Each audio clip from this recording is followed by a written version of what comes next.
You are about to opt in to Monerotopia, a show for the Monero community where all are welcome to join. From noob to maxi, no matter what bags you hold. Just sit back and relax to the sweet sounds of Monero's latest progress. Or if you're feeling inspired, join us on stage. Remember, the only thing that can stop Monero is a false belief that it can be stopped. And if you want to win the revolution faster, we recommend you remove your XMR from all custodial exchanges immediately. Warning, voting accidents are common around here. Don't forget to properly secure your private keys. Monerotopia starts now. Okay. All righty. How's it going? Good morning. Rush as usual. Oh, God. No. Cheers. Cheerios. How's everyone doing? It's good. Good. I'm doing well. Are you doing well? Slept pretty well. I did too. We passed out. A little sneezy this morning, though. I don't know what that's all about. I don't know. So let's get moving here. Yeah, We got very special guests. We got Howard Chu with us today, creator or one of the creators of RandomX. We'll get into that. It's RandomX's birthday, I think, as of 2 days ago. So it's RandomX is 3 years old. We'll get in all the details on RandomX, but first we want to, I guess, do some housekeeping. Yes. What are the updates? What do we got? We got new speakers at the Monerotopia 23 conference. So if you want to go over the new ones that we just added. Yeah, let's quickly go through that. Everybody in the spaces, you could hear us all right? Just give a thumbs up or something. I know it's a little delayed. Yeah, it's usually like a good 5-second delay. Well, it is delayed for some reason. I mean, the sound should be going pretty instant. Yeah, there you go. Okay, good. Yeah, guys, so we're going to do the show like we normally do now. We're going to go through the whole thing. We're going to do the intro. We're going to have the price report. We're going to have the news. We're going to keep Tony on StreamYard while we do the news, not like last time. Then we're going to have Howard come up here. We're going to do the interview. Howard has Twitter, but he doesn't have the app, so he can't jump in the spaces live. But so we're going to try to stream that through here too, so you guys could ask questions and then Howard can answer them. Hopefully, we could do that without a hitch. I'm sure there'll be some technical issues, but we'll work through it. We're known for that. Hang in there. But we get better every time. But yeah, without further delay. So Monerotopia is heating up. So far, we got Co. Yeah. Go ahead. No, I'm just saying, we have a co-developed Seraphis, Monero contributor and developer. I think we announced that when we like last week. Luke Parker, lead developer Sarai, Andre I don't want to butcher this last name, Sabelnikov. He says Zano, co-founder and core dev. We have Justin Behrman, who implemented Seraphis and Jamtis. Who's also a Monero contributor and developer. And recently we just added Derek Bros. He's the founder of the Cell Network. We had him on Monerotopia. The Freedom Cell Network. The Freedom Cell Network, yep. So that's exciting. We just added him like yesterday. And Seth for Privacy, which we all know, host of Opt Out Podcast. He'll be a speaker. And last but not least, Mr. Francisco Arctic Mind Cabañas, who everyone knows is a Monero core dev, a team member, and XMR scaling expert. So it's pretty exciting. It's coming, and we're talking to a lot. And we keep adding more and more and more. So yeah. Yeah, it's last year was 1 day. This year it's going to be 2. Maybe we're thinking maybe even 2.5. So right now we have it scheduled for Saturday and Sunday. Every week we'll just add a day. But maybe we start on Friday, like evening around 5. Like check in. Yeah, people come, they check in, and maybe we do like 1 or 2, overarching talks on that day to kick it off, and then we go into the marathon sessions on Saturday and Sunday. Doug hates. I'm talking to Peter Todd. He actually kind of semi-agreed. We're just kind of pending. Coming to terms. We'll see if he's see if that happens. Cool. But the theme is, pretty straightforward, guys, like last year. So there's going to be mostly the talks. Earlier this year. I know, I think it's last year, right? Mostly the talks are going to be focused on Monero itself. So we have all, a bunch of the devs that'll be showing up talking about Monero tech.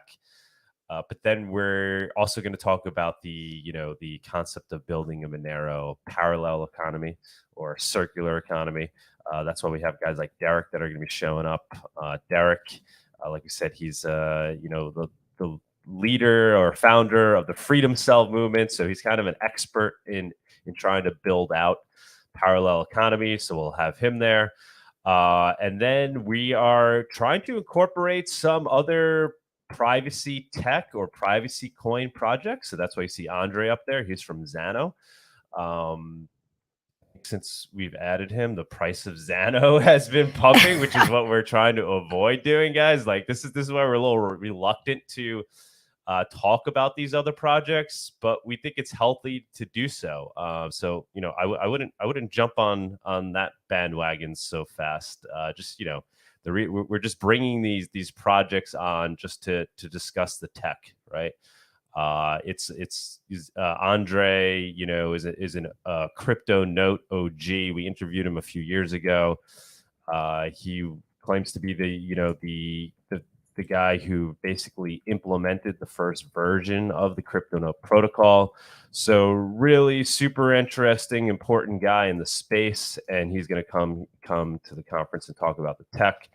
And so we're going to try to do that with a couple of other, privacy coin projects. Just get them up there. So maybe we would dedicate I'm thinking like maybe Sunday morning or something. The first half of Sunday would be dedicated to that. We would bring up a couple of these other privacy coin projects, let them present. I mean, I don't want this to be like, a really lame, cringy, my coin is better than yours. No. Your coin is better. It's more of, focusing on the tech. Let's hear what you got. What are you working on? What can Monero steal from you and implement? So it's we want to focus on the tech and focus on these projects, and we don't want to be maxi, right? I mean, obviously, I'm personally Monero maxified, but we don't want to inherit that way. It just leads to a closed atmosphere where ideas don't freely flow. So we're trying to avoid that, and we're trying to balance that against not, for lack of a better word, pumping shit coins. So it's a delicate balance, and I'm not saying those. I'm just saying I'm trying to describe this, right? So it is a balance. So we're trying to strike that balance where we could leave this as open as possible to anybody that working on interesting projects that want to come talk about the tech, while making sure we stay focused on Monero, just because not out of maxi reasons, but out of not wanting to pump projects. People get hurt. We don't want to mislead people. We see that happening all the time, and I'm sure there's going to be a little bit of that taking place. So I'm putting that message out there so you guys can try to do the same thing. This is important. I'm not saying don't go explore other projects, but be careful with what you talk about and with what you pump, because your others are listening to you, and you don't want to mislead people, right? We're all fairly confident that Monero, if any crypto is going to succeed as true digital cash, Monero is got the best chance of doing that.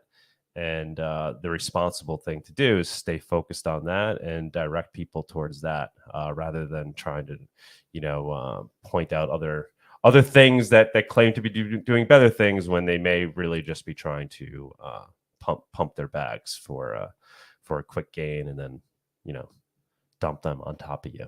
And that was the round. It just has to be said. It has to be said. I agree. So we're going to continue to talk about that. Any other announcements for Monerotopia? I guess. I think we raised the price. Yeah. Did it go up? We raised the price. We're raising prices, not as because we want to glean more money from you. It's that we want to essentially force you to buy your ticket early. So we're trying to use the carrot and the stick approach. So grab the tickets now. We're going to continue to keep raising the price. The reason why we want you to buy the tickets early, just so the event has momentum. So jump on that. I think we bumped it up by $10. So it was at 69 and went to 79. Yeah. The VIP ticket is at 179 now. Well worth it. Oh, yeah, it's we're gonna have to cap. We're gonna have to like cap it. Oh, we said that last week, but it keeps people. VIP is gonna be super cool because obviously the event itself will be cool because we're gonna try to work in some fun stuff where you'll get like mezcal or something, right? Like we're trying to figure that out. We'll figure that out. Us guys. We we figure it out day by day. The cool part will be the dinner on Saturday night. All the speakers will be there in attendance, and it'll be a nice spot. So get your tickets today. It's gonna be fun. I mean, why wouldn't you want to go to Mexico City in May? Spread the word. Spread the word to anybody obviously interested in Monero, but anybody interested in privacy tech in general. Get it out there to everybody that knows and uses Monero should at least be aware of Monerotopia, right? I feel like the word doesn't really get out there enough. When we did this in Miami last year, I mean, it was great. We had a great turnout. Crowd. But I ran into people literally on the street that saw me wearing a Monero t-shirt across from the venue, and they were there for Bitcoin conference, and they're like, Monero. I was like, oh, cool. See you tomorrow at the conference. Like, what conference? What conference? I like the Monerotopia conference that we're hosting. They had no idea. So I don't know what we're doing wrong, or if we're being shadow banned, or if we just suck that much that we're not capable of, getting the word out there to the Monero community. But if you guys could help us further spread, anybody that's into Monero should know this conference exists, whether or not they choose to attend. Let's at least get the word out and spread it out there to other people too, other privacy projects, right? So we're trying to, like I said, delicately unite everybody, right? I think it's a shame if you have somebody who's, into whatever pirate chain and like, they're into it because they love digital cash and they've been told that that's digital cash, and yet they're not participating in the Monerotopia event where we're all going to be there talking about building digital cash. So I'm trying to unite people around the digital cash narrative.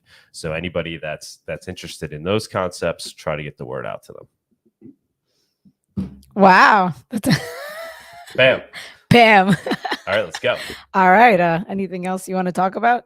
I guess that's really it. Conference, get your tickets as soon as you can before the price goes up. But I guess let's move on to the price report. If you're ready, Doug, are you ready for the price? I'm ready. You're ready. All right, let's do this.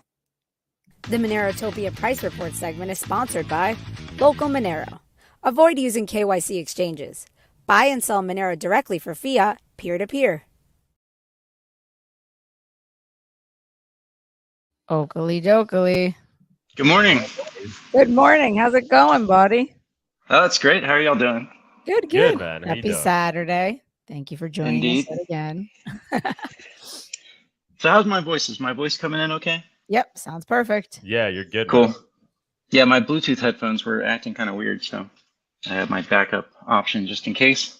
So let's jump into it. All right. We've got Monero USD.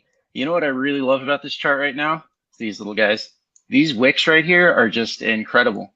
That's really bullish. When we saw that last year on Bitcoin, it was happening to the downside. Now, if you go into like the 1 minute time frame, you can see that. So for example, the most recent one, these are like literally 15 seconds of price wick. This one happened from $145 all the way up to $159. So that's about a 10% jump in less than a minute. But if you keep going back, big buy orders, like people just pressing the buy button on a big order. Is that why? Yeah. I assume that's what that must be. Just someone smashing the market buy order on, I don't know, a few thousand Monero. This is on Kraken, so wow. I doubt Binance looks like this, but maybe we can take a look at that. Let's see, the one that happened on the 28th, November 28th, went from 134 all the way up to 150. And again, these are 1 minute candles. So, we could actually go down and you would see this is like a 5 or 10-second spike. So I guess that's just a delay before the arbitrage bots kick in. So kind of with that in mind, we might as well go look at the price divergences. You can see that Binance has preferred to keep their prices lower, below the 0 point, which is kind of what we've seen from them regularly. What's funny, so I'm making the volume adjustment, but if we don't make the volume adjustment, you can see that Poloniex, for whatever reason, just has decided to diverge almost a whole % downwards. But the funny thing is that when you make the volume adjustment, again, you multiply by volume, you see that they don't really matter, right? They're not doing any volume down at those prices for it to actually make any real difference. So, let's check out Binance XMR USD and see if they have the same price spikes. I doubt it. I'm kind of cynical on Binance, so I kind of think they probably got some special algorithms to try and make sure that doesn't happen, if at all possible. But yeah, it looks here like I'm not seeing any price spikes on Binance that happened on Kraken. So interesting. Go back. Okay. But otherwise, let's see. Otherwise, we're still kind of, we've actually gotten out of this channel here. So that's really nice. Again, Monero is breaking rising resistance to the upside, which is, that's almost always a really positive sign.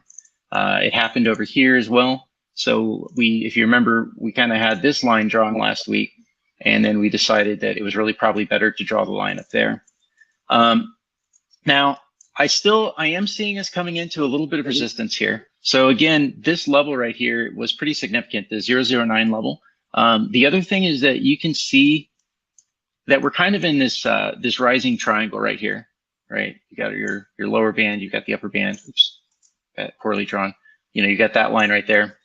And so, with us coming into this resistance at 009, which is just shy of 1% of Bitcoin's price, it wouldn't be surprising for us to have a little bit of trouble right here.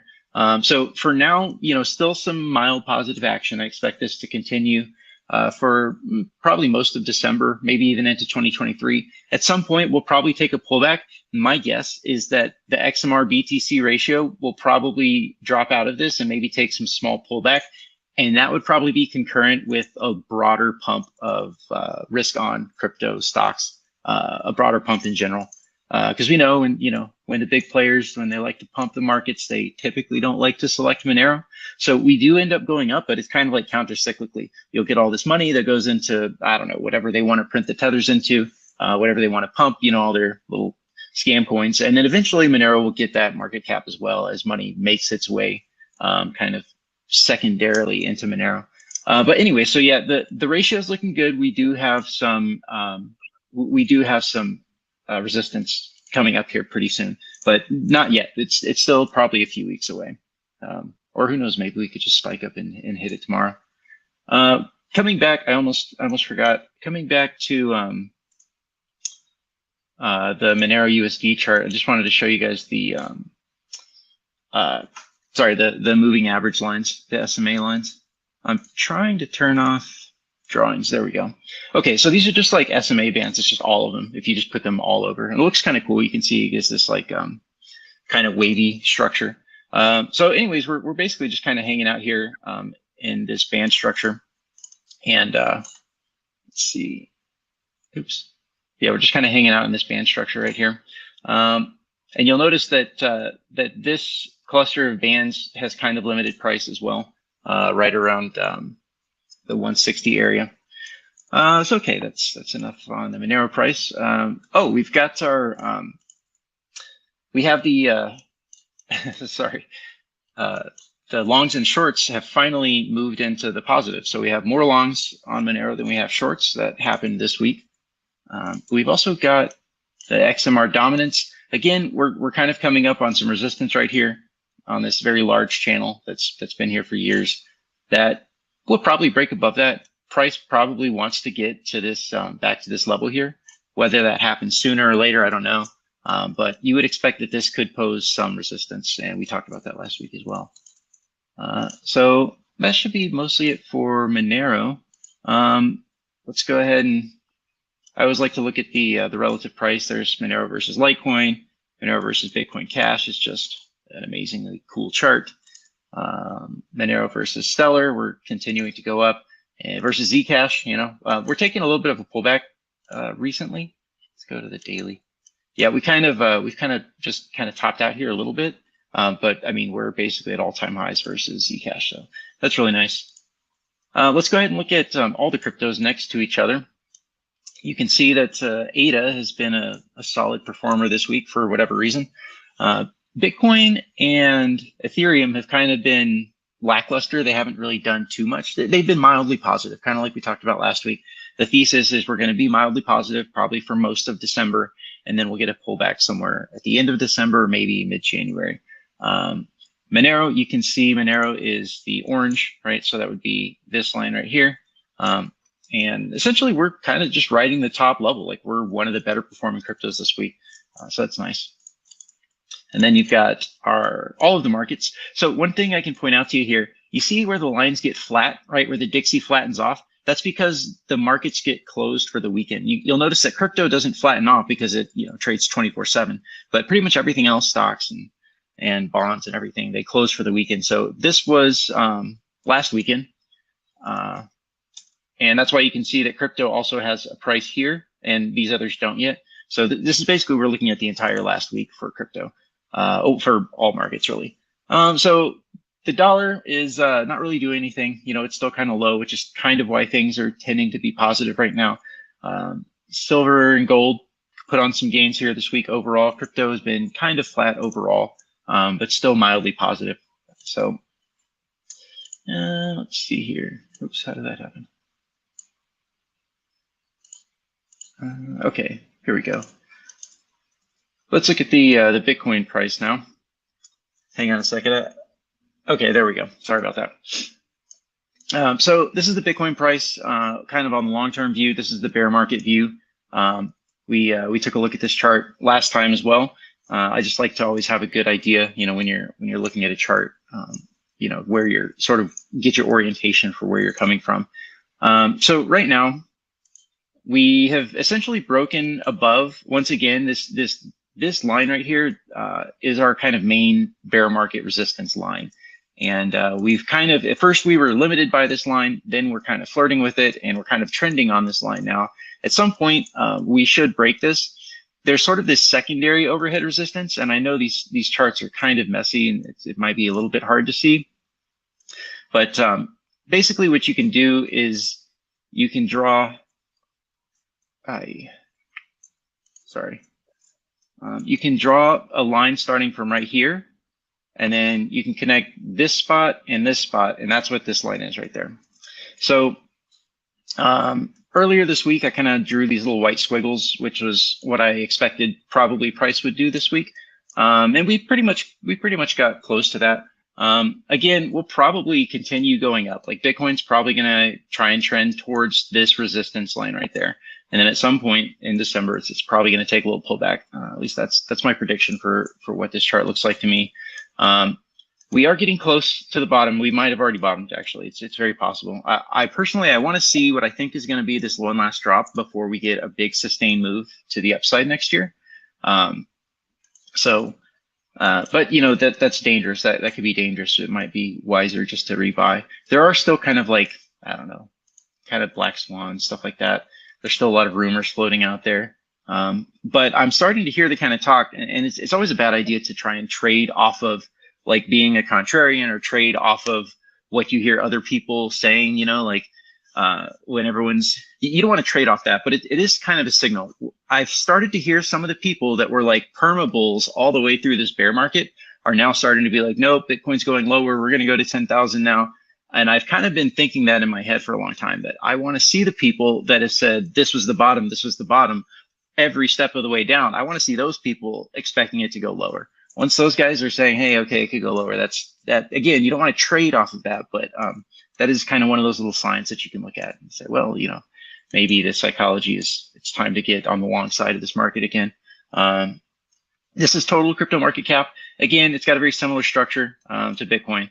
It's basically, we've got this long-term resistance lines. It's a little bit messy, but when you start zooming in, it makes more sense. Like for example, we had this this wedge structure, classic wedge structure in August. That was why on Reddit, for example, I was telling people right around here, I said, hey, this is probably the top. We're going to go down now because these wedge structures are just really common. Right now, it kind of does feel a lot like this time period, all of October and a little bit of September, where price just seemed like it wanted to go down, but there was just someone not allowing it to. And then ultimately it crashed. I kind of have a similar feeling right here, that it's like, it just seems like maybe some big entity was trying to put a floor in this market. Maybe not, that's total speculation. I can't say that I have any inside knowledge on that. So that's why I'm still being a little bit cautious here, and not quite rebuying. But we are getting close, and I think it probably is responsible to start DCAing, start rebuying into crypto if you haven't. Let's see, we've got the repurchase agreements, and they've been going down. They've been trending down, still kind of flat. Let's see how next week turns out. Because again, if we see these going down, that's probably a sign that markets are getting ready to pump. Last week we talked about the 10-year yield, we talked about all of the yields, and I went back to the rest of the chart history to try and find where have we been this inverted before. So again, the darker lines being longer time frames, right? The purple is your 30-year, the blue is your 10-year, and then the yellow is like your 1 year, and then the white line is the overnight, the Fed's fund overnight rate. So I found one. So this is back, and you have to go all the way back to the .com bubble to find a moment where all of the yields were totally inverted. And this lasted for most of the year of 2000. Now the actual crash didn't happen until 2001, like right around, right around here, right around that area was when the crash, like the really big crash started happening on .com. And you'll notice that basically the yields, the spreads corrected back to normal, and then we crashed. So pretty interesting. There's also another one, if you go all the way back to like 1987 or 89, where the yields were like just fully inverted again. So it is a very uncommon place for us to be. This doesn't happen very often. So again, if anyone has ideas about what that means for the bond market, I'm all ears, because I'm not by any means an expert in the bond market. Dixie is still kind of trending down here. This flag, this is kind of I don't know if it's a bearish flag. I don't know if it's a bullish flag. I would expect this to break up at some point, and Dixie should come back up here. We should revisit this area at some point, but maybe that won't be till later next year. And then the last thing, I had another chart. Here we go. Okay, so this is the M2 money supply. It's basically M2 includes all of M1 plus savings and time deposits of less than 1 year. So right now that's about $21 trillion. And this is kind of one of the signs, one of the things that we've been saying, or that I've been saying for really since the end of last year, that with this M2 money supply kind of flattening out here, that's typically not good for risk assets. And then we've got the Federal Reserve balance sheet. You can see that the Federal Reserve is still selling down their balance sheet. They went from 9 trillion. They sold off basically $500 billion. They sold off $500 billion of assets since about April. So again, that puts negative pressures on the market. They're selling, it's mostly mortgage-backed securities, all the MBS that they bought in 2009 with their quantitative easing.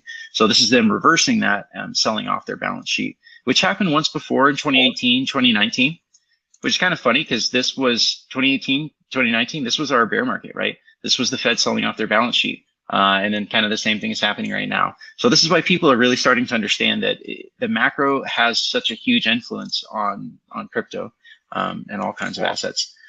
Now, the last thing we'll look at, last chart, is the price of metal.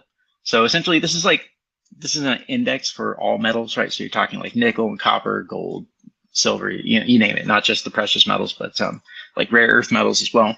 So essentially, these blue lines are the standard deviation. And so we're basically sitting at standard deviation for the aggregate price of metals. This should probably act as a support. And it looks like the gold price and the silver price are pretty bullish right now. They might not be just quite ready to break out, like not just yet, but they are pretty close. Here's the gold chart. You notice that we have kind of a similar structure as Monero USD, right? Big bull run, long period of consolidation, double top, pulled back, and then this chart is bullish. Like this chart will eventually break to the upside in a big way.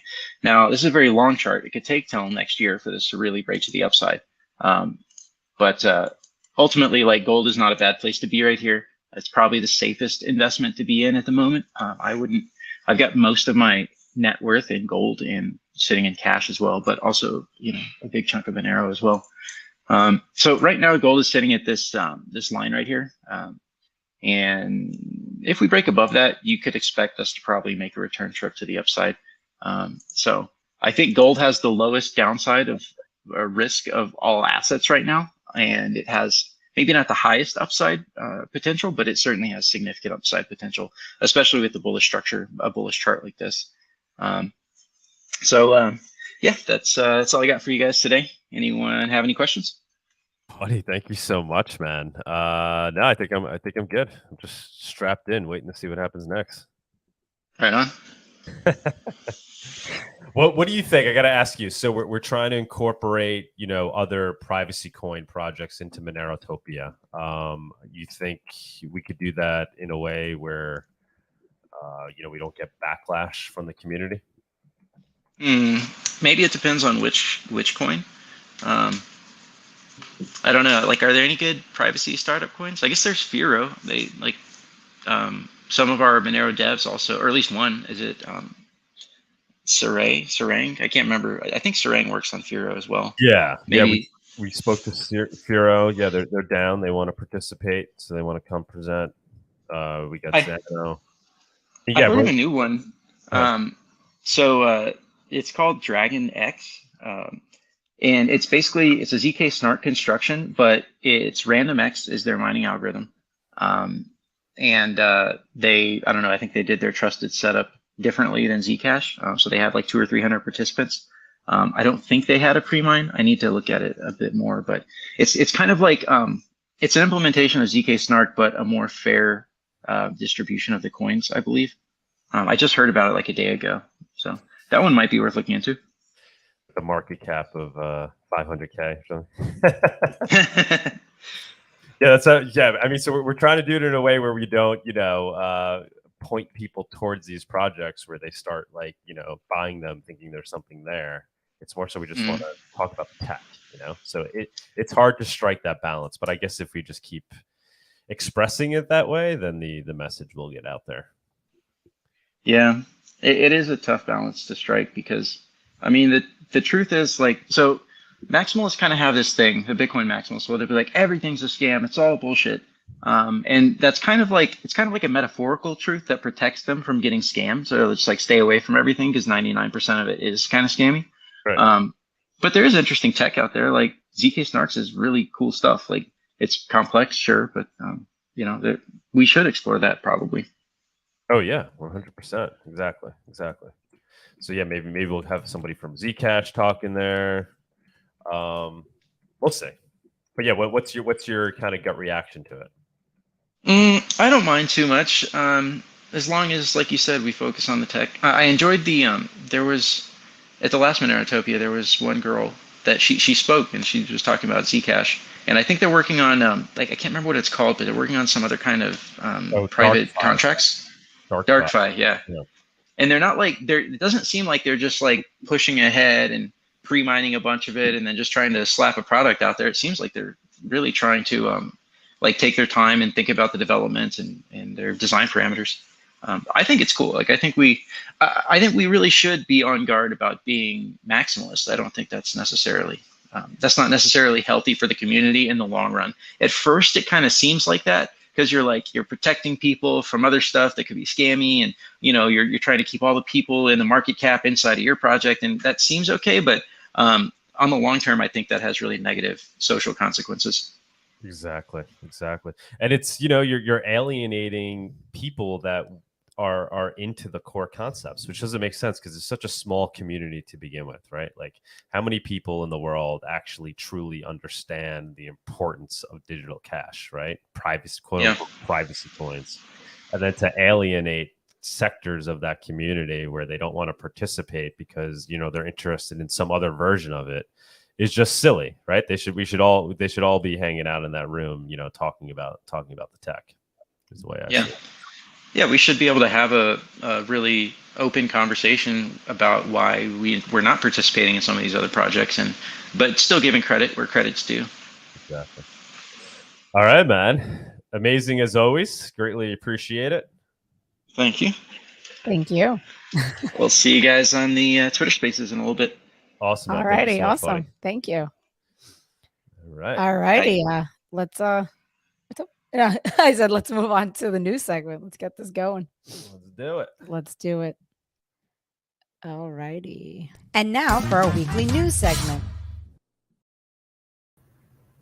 Hey guys. Hey. Aloha, Tony. How's it going? Hey everybody. We lost your sound for some reason. Why is that? Tony, we lost your sound. We lost your sound, Tony. You were fine. Oh, can you hear me now? Yeah, no. Okay. Okay, I hit a key on my keyboard. Sorry. All righty. So before we get into the news, if you're watching the show and football, I advise that you shut down the TV with football and you pay attention to the show.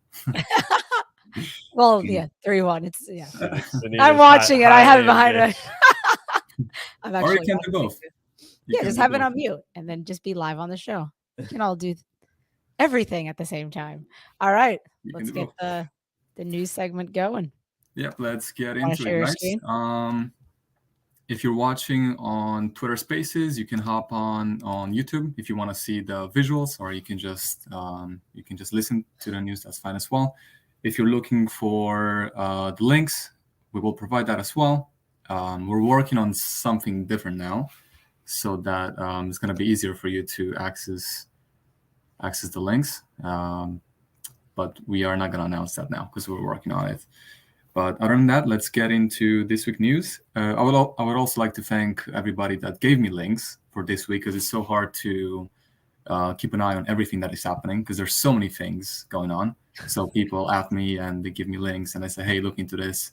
And some stuff make it into the news. So that's very good. Now, let's talk about Cake Wallet and XMR, because you can now buy XMR with credit debit card on Monero.com. And let's go on to the website so we can I can show you. So you can exchange crypto, Bitcoin to Monero, Monero to Bitcoin, or you can actually click on buy/sell crypto, and you can buy 1,500 euro per day worth of Monero, or 15,000 per month. That is the cap currently. And yeah, so if you do choose to use KYC and get it this way, it's not optimal, of course, but it's another option that people have now. So you can use a card, enter your details, put your ID, and then you can purchase Monero. And as of now, you can buy it in 40 states. New York is not one of them. Of course. Of course, it's not one of them. But it's in Europe. It's in a lot of places. It's not in Afghanistan, Crimea, Cuba. It's not in Russia as of yet. Belarus, Ukraine, China. But more and more places will be covered. So it's not optimal, but if you do choose to use this option, you can do that now. So I think that's cool. If you don't want to use Kraken, you can just go there. And more on-ramps, the better. Yeah, the more the better. Exactly. The more the better. And also, before we move on, if you guys want to comment on anything, you can leave a comment on Twitter Spaces or on YouTube. And I'm paying attention to both. I'm trying to. And then after the news, what we'll do is that we'll go over what I talked. And then maybe if someone can talk more about specific subjects, because they're very particular. And of course, I can't know everything. I can cover everything. So if someone specializes in whatever I'm going to discuss, please hop on after and let's discuss it. But now let's talk about the next thing that I have, which is a Monero betting website. It's called Monero.win. It's back. And if you you can bet on the last digit of the next block hash and win Monero. It's a 100% fair game since 2018, and you can now play again, and hopefully you'll win.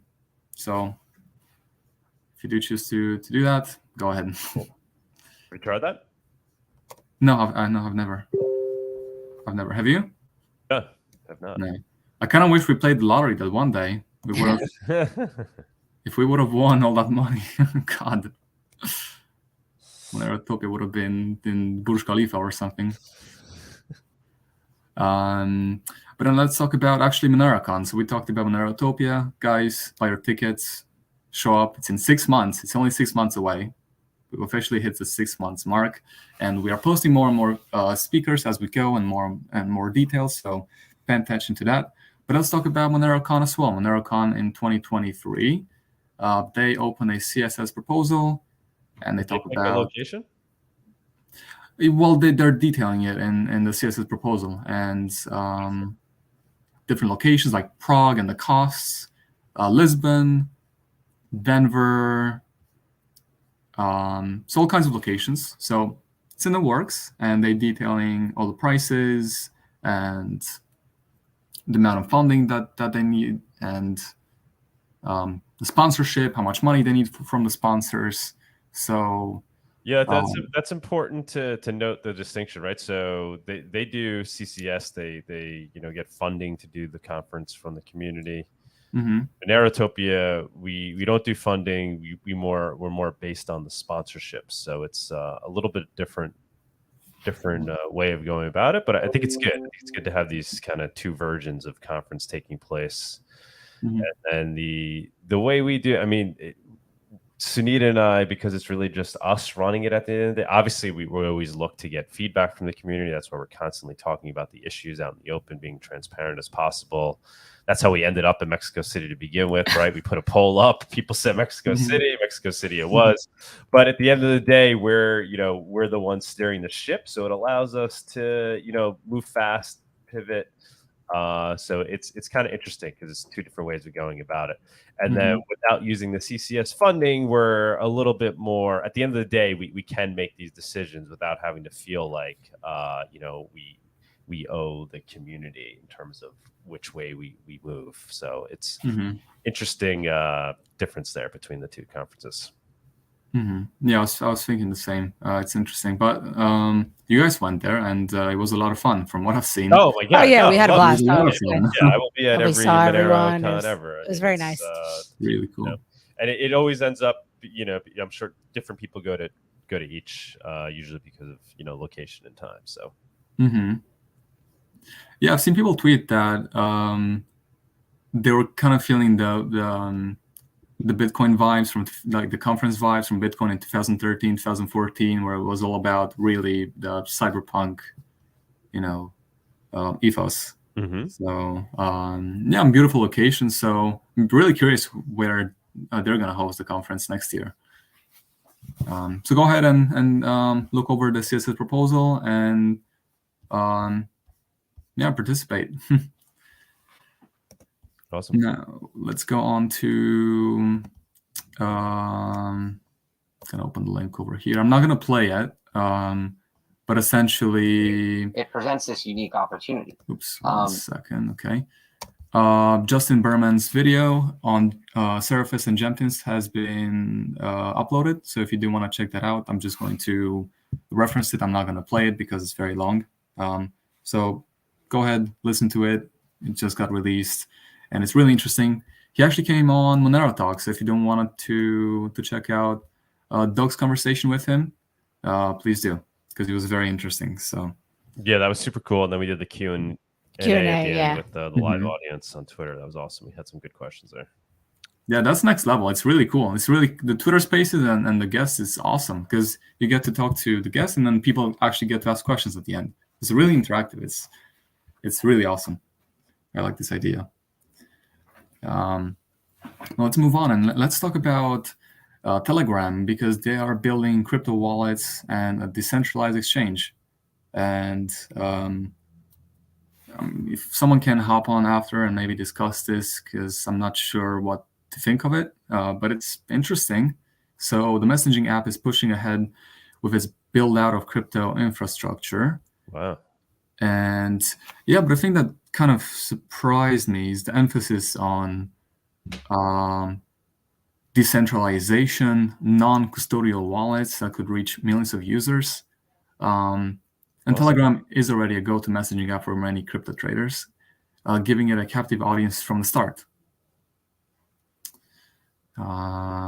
So yeah, it's I'm curious of what's going to happen with this and how it's going to turn out, because again, are they talking about what cryptos they're going to support? What wallets? I haven't seen anything on that. Okay. I think it's in early stages. Interesting. But it says, I have a quote over here. Actually, let's read the above as well. In a message on his personal channel, Durov contrasts Telegram's effort with the excessive centralization of failed crypto exchange FTX.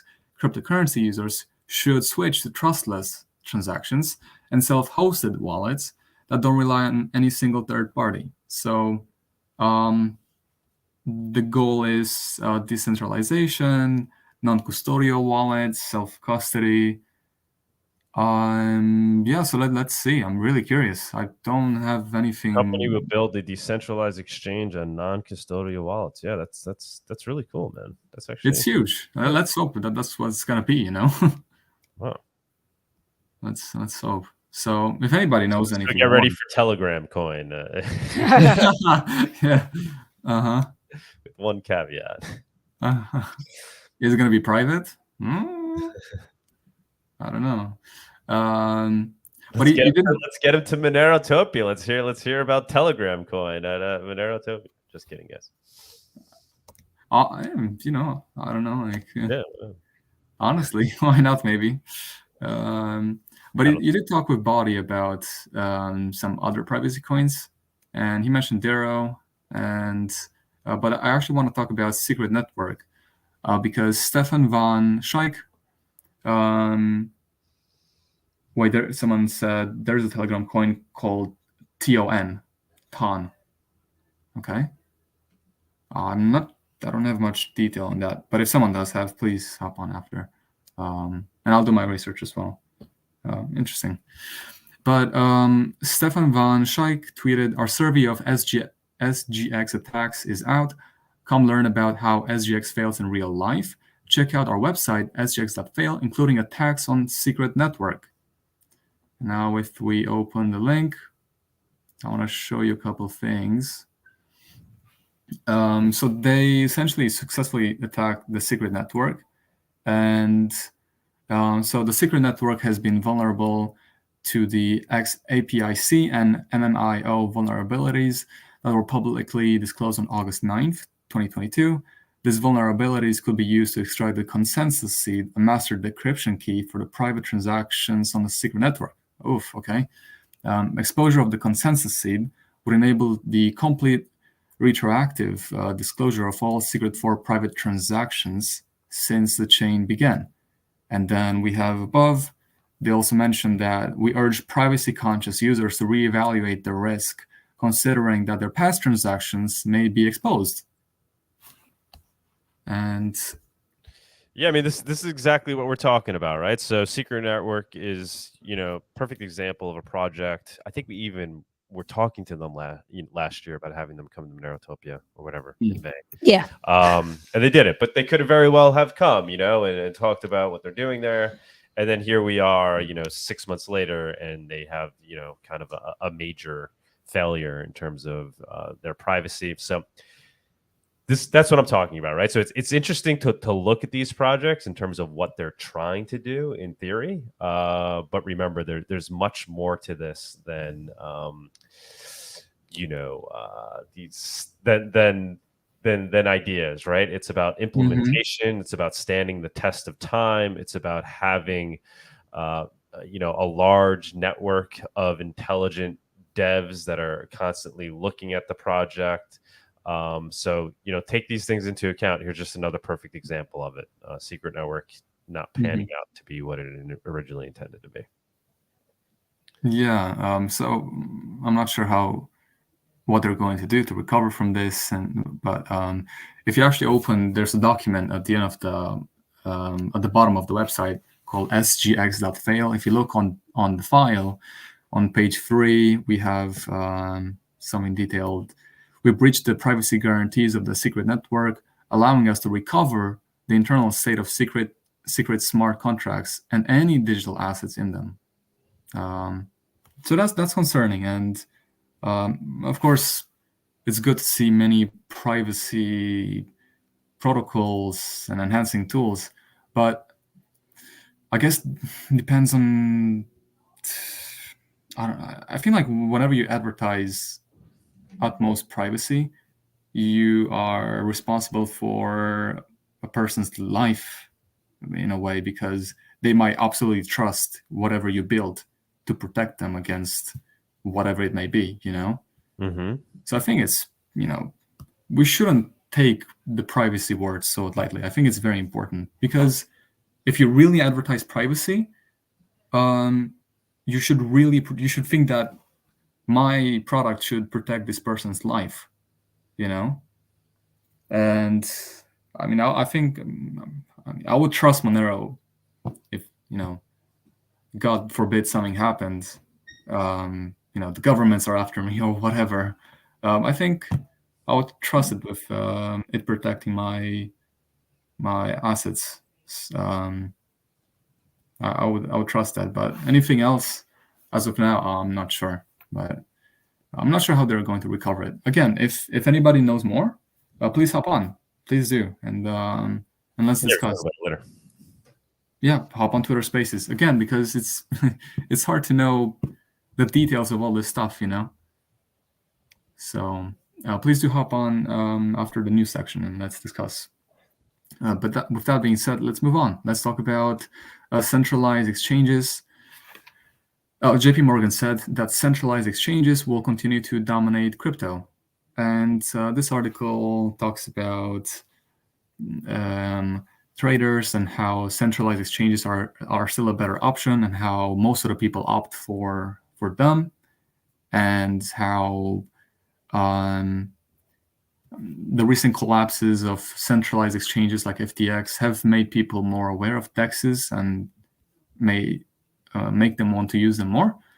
But then they detail the cons of DeFi as well. One of them being, says over here, moreover, DeFi is still at greater risk of hacks and exploits. Chainalysis estimates combined losses of 3 billion across DeFi in 2022. DeFi protocols also still have some functional disadvantages, including over collateralization and a lack of stop-loss functionality. And then it says that traders still choose CEX despite risks. A study by Consensus shows that 99% of crypto traders still go through centralized exchanges. Most traders still choose to deal with them and their accompanying counterparty risks. Also, I want to mention one more thing. Moreover, the transparency of transactions on a DeFi protocol is also an issue for traders.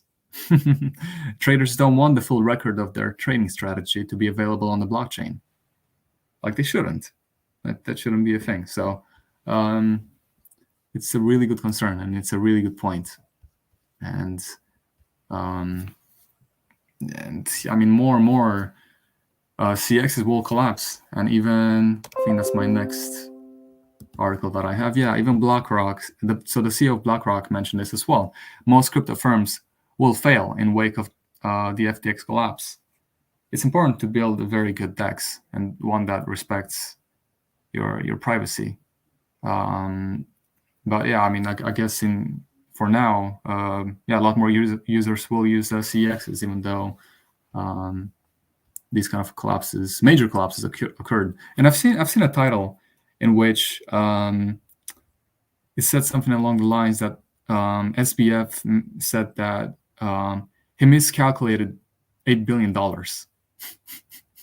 You can miscalculate $100. You can miscalculate, I guess 1,000 from a large number, but 8 billion, that's a large number to, just. But I'm not going to cover anything I'm not going to cover much on SAM, because it's just like, it's so much to talk about, and there's I would much rather talk about different things for now. But BlackRock's chief executive believes that the collapse of cryptocurrency exchange FTX, in which the asset manager was an investor, isn't the end of the breakdown in the crypto space, according to news reports. I actually believe most of the companies are not going to be around. And it's true. Most of them are not going to be around. And then there were a couple more things on this specific article.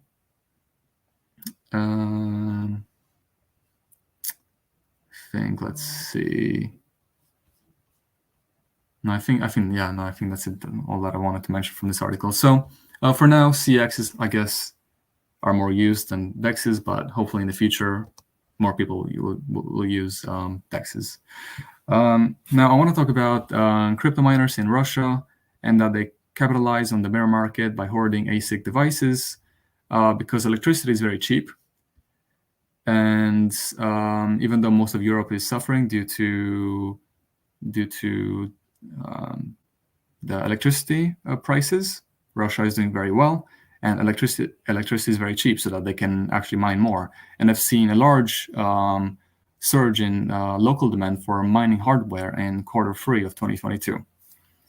And it says over here, local dealer Chitchat reported its ASIC sales in November and October exceeded its entire sales made in Q3. Over the past 9 months, the distributor reportedly sold 65% more hardware than in 2021. And then we also have, we are working with legal entities, and we see that they begin to buy 30% more equipment in one transaction than at the beginning of the year.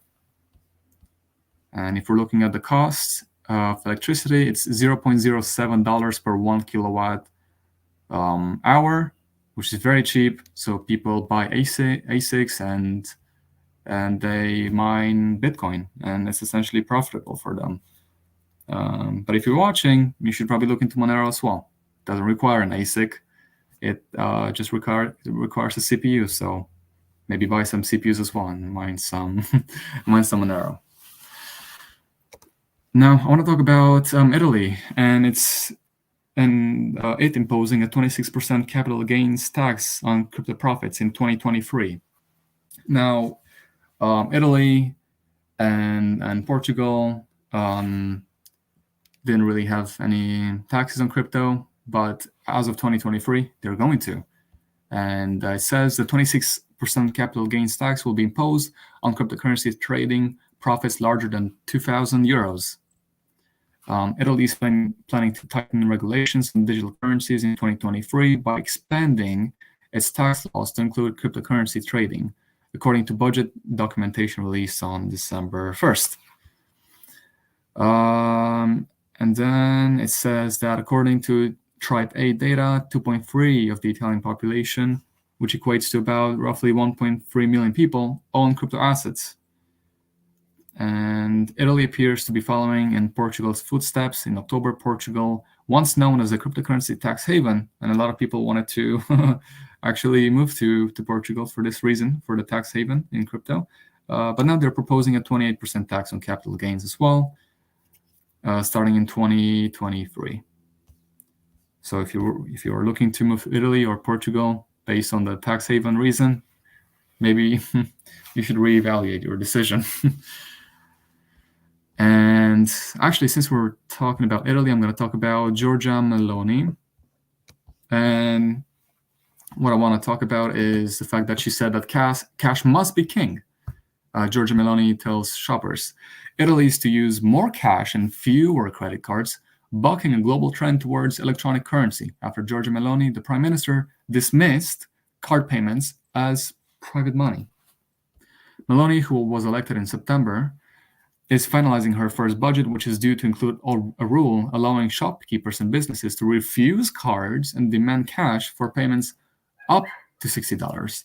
The rule would raise the current limit of 30 euros. I mean, 60 euros, not dollars, sorry. The rule would raise the current limit of 30 euros and includes permission to sell and buy goods worth up to 5,000 euros in cash. Previously, it was 1,000 euros. So it's an uplifting news from Georgia and Illinois. Now, I'm going to mention quickly CryptoPost. CryptoPost, you can buy and print shipping labels in crypto, and I'm pretty sure that I got it from the Monero subreddit so that you can actually pay for labels in Monero. So if you're looking for DHL or USPS labels, you can purchase them in Monero. You put in all your details and you buy it. So I thought this was really cool. Let's move on. I got a couple more things, guys, that I'll quickly touch upon, and then we'll move on to the next section. But I want to talk about Switzerland and the electric vehicle ban to avoid blackouts. So they wanted us to buy electric vehicles so that we wouldn't use as much fuel anymore. And now they don't want us to use the electric vehicles, which is funny. So Switzerland could limit the use of electric vehicles in cases of electricity supply shortages this winter under a new 4-step plan to prevent power cuts and blackouts. Now, driving EVs could be banned in Switzerland unless in cases of absolute necessary journeys in stage 3 of the power conservation plans. The country also plans a stricter speed limit on highways in the recently proposed action plan, which has yet to be adopted. This is because they typically import electricity from France and Germany to meet all their power demand. But this year's supply from its neighbors is constrained. So I do think that this is going to be passed, and it just shows that no matter what they tell you to do, you'll eventually do that, and then they'll take it away from you somehow as well. So yeah, I thought this was interesting and concerning at the same time. Now, I'm not going to talk about it too much, but the Twitter files have been released. They talk about Hunter Biden's laptop and how Twitter suppressed the story. So I find it really interesting, the fact that Elon Musk is now exposing all the things that Twitter has been suppressing all this time and their influence over politics. So if you want to check it out, go to Matt Taibbi, Matt Taibbi, and you can check out the Twitter files. We also have the links for you, so you can check it out later and read that for yourself. But it's a long thread, and it's really, really concerning that they did what they did. I'll just mention one actually. For example, Biden's team would just give some links to Twitter, and then they would say, "Oh, more to review from the Biden team," and then they would put some links, and then Twitter reply with, "Handle these." So it goes beyond Hunter Biden. It goes to other stories that they suppressed, but yeah, I mean, it basically just showed the relationship between, Silicon Valley tech and the powers that be, whoever was controlling the government at that time, and how they were basically using, their influence and their relationships with Silicon Valley tech to achieve whatever agenda it is they wanted to achieve. So kind of corruption at its highest level, and certainly deteriorating the democratic republic that we live in. Not allowing, especially for when we talk about platforms like Twitter that are supposed to be the digital town squares of our time, and they weren't acting in that way, and it appears like Elon is pushing us in the right direction. Whatever you may think about him or whatever, I mean, the fact is he is doing very, very brave and taking extreme action towards moving Twitter in the direction of being a pure free speech platform. And I think it's an interesting experiment. I think ultimately we're going to need to see some kind of decentralized replacement, because I think even Elon is going to run into issues, because at the end of the day, it is a centralized company where decisions have to be made, and there's always room for influence. But I think it's interesting to watch him attempt to move Twitter in the direction of being more truly free speech platform. Yeah, and some people said that Tim Cook, the CEO of Apple, would deplatform or take down Twitter from the App Store. And then Elon Musk and Tim Cook actually met in real life, and they discussed it, and they're not going to do that. But if anything happens, Elon Musk said that he'll build his own phone, and then you'll be able to access the Twitter app from. I mean, that's just amazing, right? So it's. Yeah. I think these are all good things for technology. I mean, how amazing would that be if we had, another major tech company competing in the space of phones, right? More competition is good.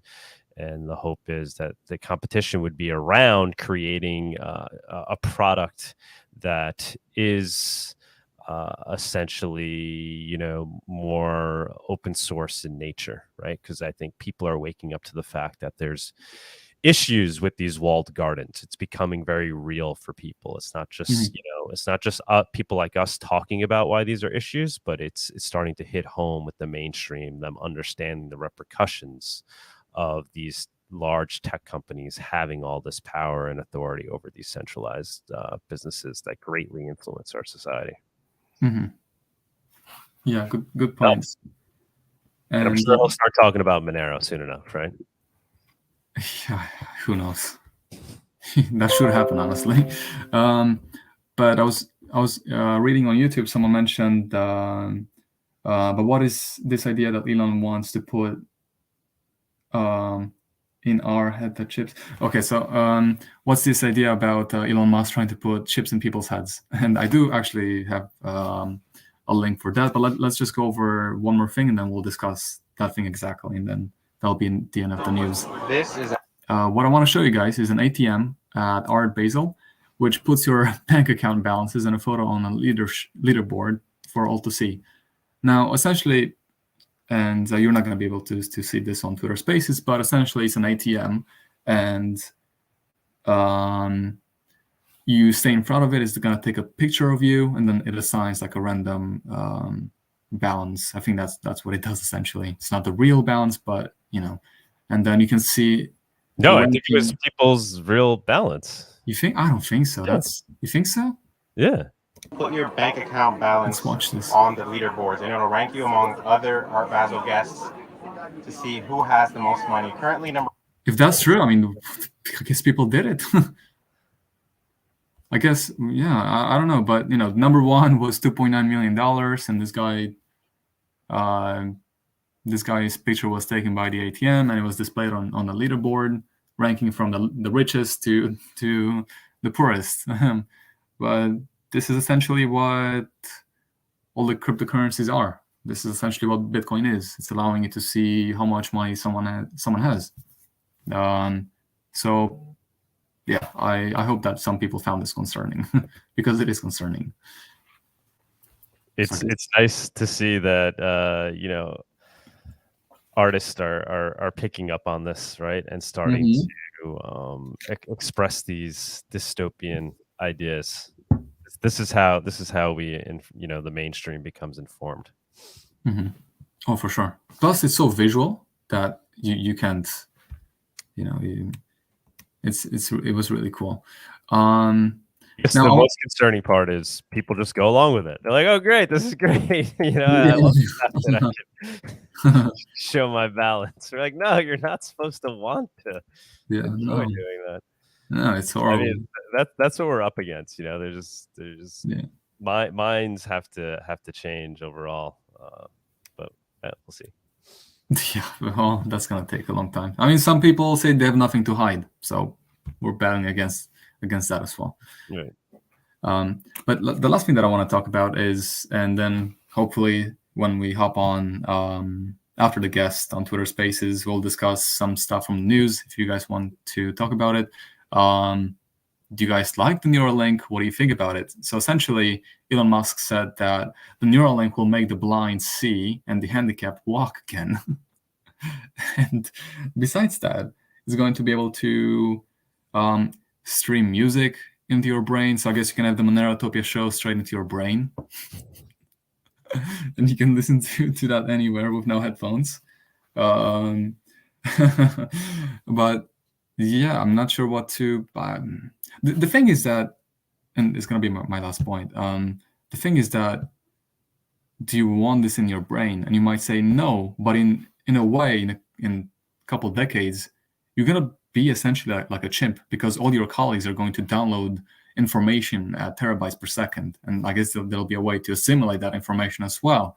So you'll just be the chimp against all your friends that speak like 20 languages that they just downloaded, and they have all the history from the entire world in their brain because they just downloaded at lunch. Yeah, it's the story as old as time, technology, right? So you could sit it out and let others participate, because you don't want to participate in the effects of technology that make us less human.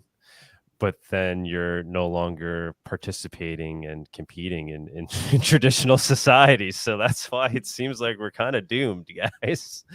Essentially, we can all sit here and say this is, realizing what this can lead to. But like Tony's saying, are you going to sit on the sidelines when everybody else is using this to their advantage?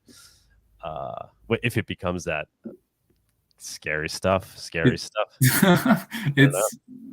said that it's ready for humans. It just needs to pass some FDA approvals, and it's ready to go. He put it on monkeys, and they were telepathically typing on a keyboard. So I'm not sure. Please, guys, like leapfrog humans. Maybe if they start using it first. Yeah, that's insane. That's absolutely insane. I mean, because people can hack this stuff. So what? I mean, people will hack into your Neuralink and they'll just force you to listen to the feds all day, or you're gonna wake up and you're gonna have the government chant into your ears when you wake up for the first 10 minutes. Or surveillance in its worst possible form, right? We're concerned about transactions. I mean, imagine if your every thought is completely surveilled and tracked. Yeah, that's like at least when we had communism and all these things, at the worst times when you're in jail, whatever, at least you have your own thoughts. Like you can think your own things. You can't verbalize it, but you can think about it. With this thing, you're done. I don't know. So please, guys, if you have any input, if some of you like it, please let me know why. What do you think about it? All in all, this was this week's news section. We're going to conclude it. We're going to have the guest next up. So we have all the links. Please hop on after the guest. Let's discuss some of the things that we talked about today. And other than that, we'll see you next time with the news. Thank you. All right. Awesome. All right, Thank Tony. you, Thank you so much. You're the mom. All righty. You're all the bomb. All right. Thanks, Tony. All right. Thank you, guys. Bye. Bye. Let's get Howard up here. Let's get Howard. All righty. Let's do this.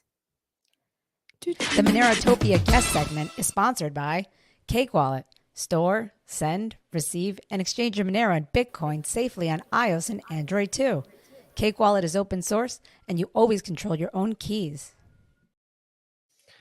Hello, Howard. How's it going? Howard. Hey. How's it going? How are you?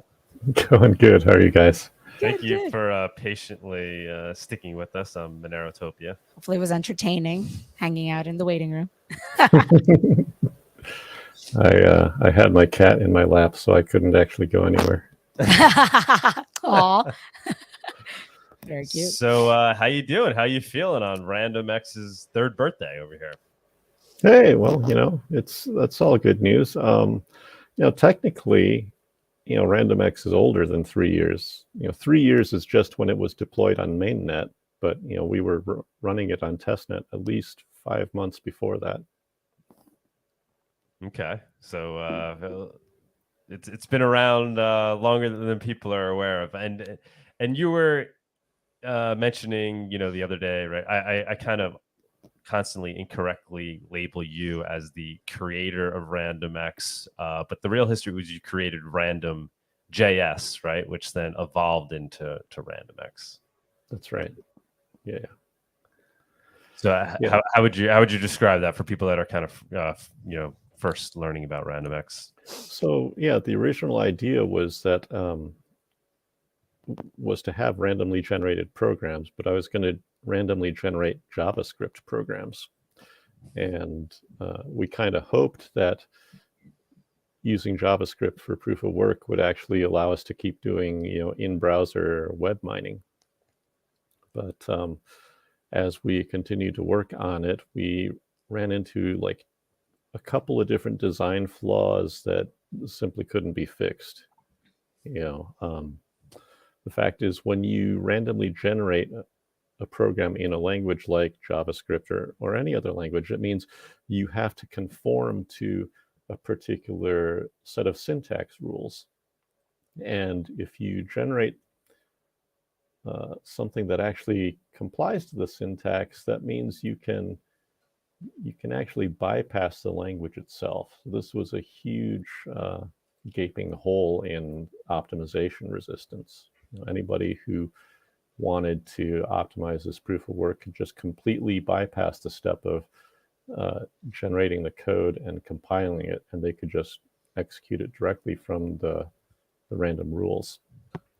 And that's when Tavador came along and said, hey, since we have this problem, we should just use a system that doesn't have any language syntax at all, so that we ourselves can process directly from the randomly generated values. And that's what led to RandomX. Beautiful. So how are you feeling about RandomX today? I mean, is it living up to its expectations? Yeah, totally. When we first proposed it, we said, it's very likely that within 3 to 5 years, we'll want to look at retuning it because, technology will have advanced. And so now we're at the 3-year mark of deployment, and we see that it's still holding up perfectly well. We can look at the specs and benchmark reports of like the next generation of chips coming out from AMD and Intel, and we can see that there's no major leap in performance coming down the road, and things are just, technology there is just gradually improving. So we're still on a track right now where we don't need to retune anything, at least for the next another year or two. And is it fair to say that it would be unlikely that some ASIC is secretly produced outside of those two companies, right? Because of the amount of resources it would require. Essentially, you're competing with the AMDs of the world to try to build a better CPU chip, and realistically, that's just not going to happen. So they're going to be at the forefront of building, the best CPU, and that we wouldn't likely see some other secret ASIC being created that could. Yeah, basically. Max.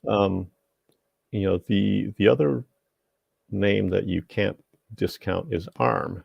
Because ARM has been making their entire business up to this point on high efficiency processors for embedded systems and smartphones, right? So they actually are in a position to, say, compete with AMD on efficiency, right? Now, so far, they haven't released anything into the market that beats AMD, but that's largely due to the fact that AMD has better on-chip caches. And if ARM actually, gets in the game on that and puts out a decent desktop or server-oriented chip with more on-chip cache, then they would probably get to be, within parity with AMD. Oh wow! But once again, that wouldn't be something that would kind of happen in secret. We would see it coming, right? Oh yeah, definitely. And and we've talked about this in the past. When we were designing this, is like if you were going to build a custom chip, you probably would start with something like an ARM because again, they're already optimized for energy efficiency, and you could again throw out certain chip components that RandomX doesn't use.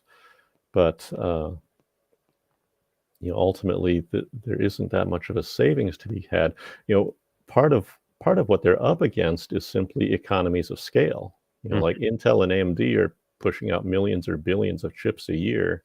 So your little custom chip design shop trying to design an ASIC, you can't get the kind of pricing that they can. And so even if you design a quote better chip, you can't produce it at a better price. So there's a lot of things working against that. What do you say to people like Peter Todd that are still, very critical of RandomX? What's your response? His critique is that, I guess it's an indication of Monero centralization. The fact that we are tweaking our proof of work for purposes of renting ASICs. The reality is, what we have done has worked. So all of these arguments against it are just, they fall apart.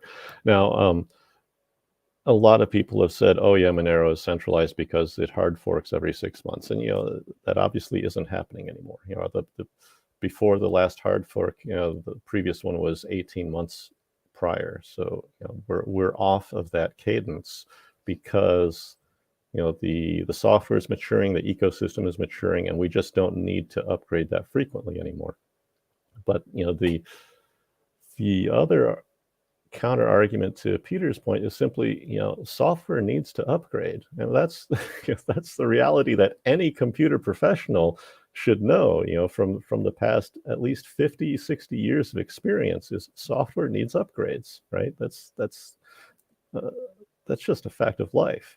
And for someone to say, Bitcoin is so wonderful because it's immutable, you're talking about a design that was dreamed up in 2008, and it's very much showing its age because they don't allow it to be upgraded, the way that Monero is allowed to. And so, I mean, that's just, it's incredibly ignorant. What do you think that's going to lead to for Bitcoin? I mean, are they going to reach a crossroads where there's going to have to be some kind of major upgrade?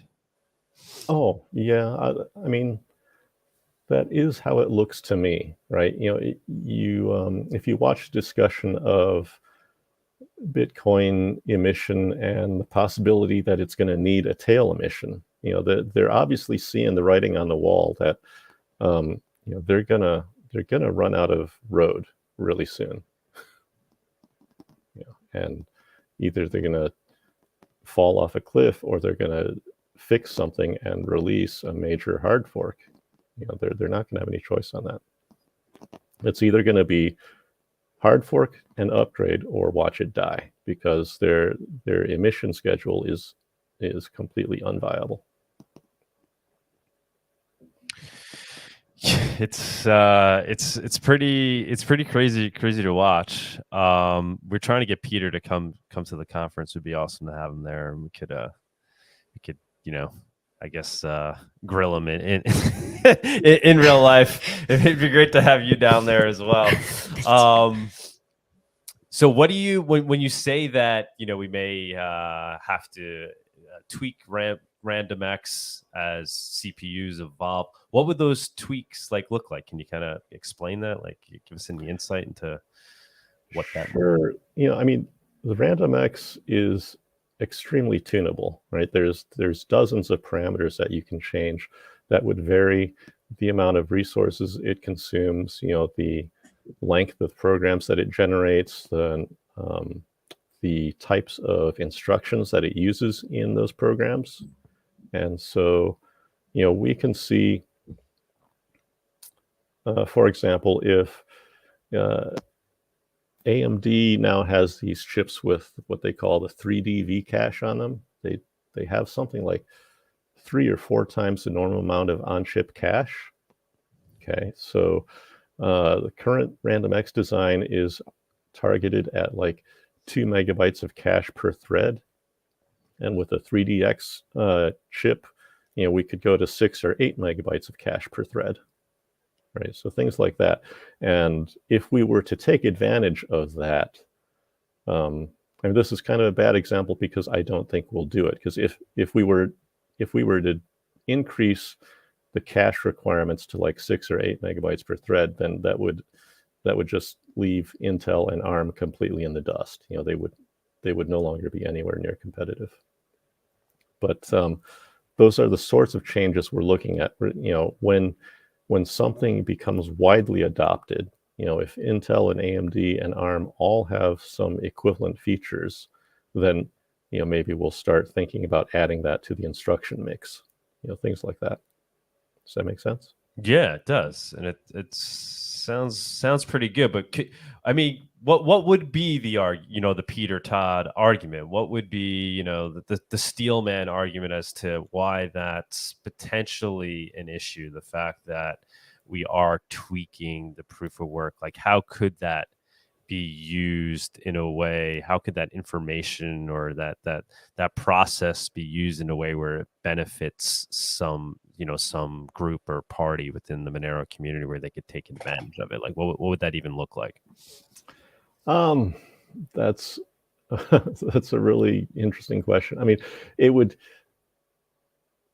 require, I mean, I can't even picture that, because all of this development is happening in the open, right? It's open source. The design decisions are happening on GitHub or IRC, I mean, where everybody can see them. So I can't see how anybody gets a secret advantage out of that. Now, if one were to imagine that, some chip developer is secretly observing the conversations, even that doesn't give them an advantage, because everybody else can see the conversations too. So that makes no sense to me, right? And it's not like the three of us, Tevador, Chernik, or myself, none of the three of us own a chip company, right? So none of us have profited from this. I mean, I just don't see it. Right, and you're not, you can't secretly be working on one on the back end in any realistic way that would compete with the major CPU providers. Exactly. Yeah. I don't know. Sounds pretty good to me. I don't know.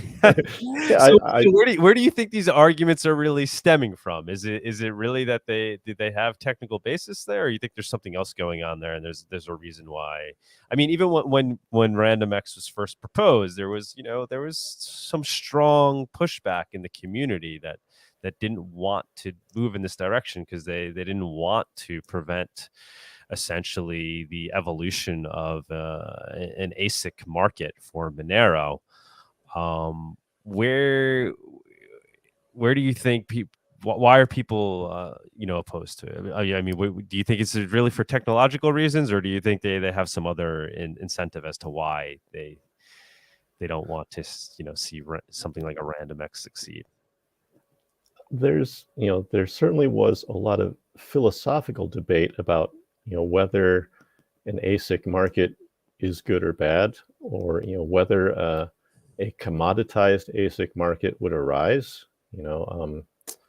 I think people are still saying, oh, now there's 4 or 5 major ASIC manufacturers in the world, and so the market is opening up, and so the idea that one company can monopolize them all is no longer a threat.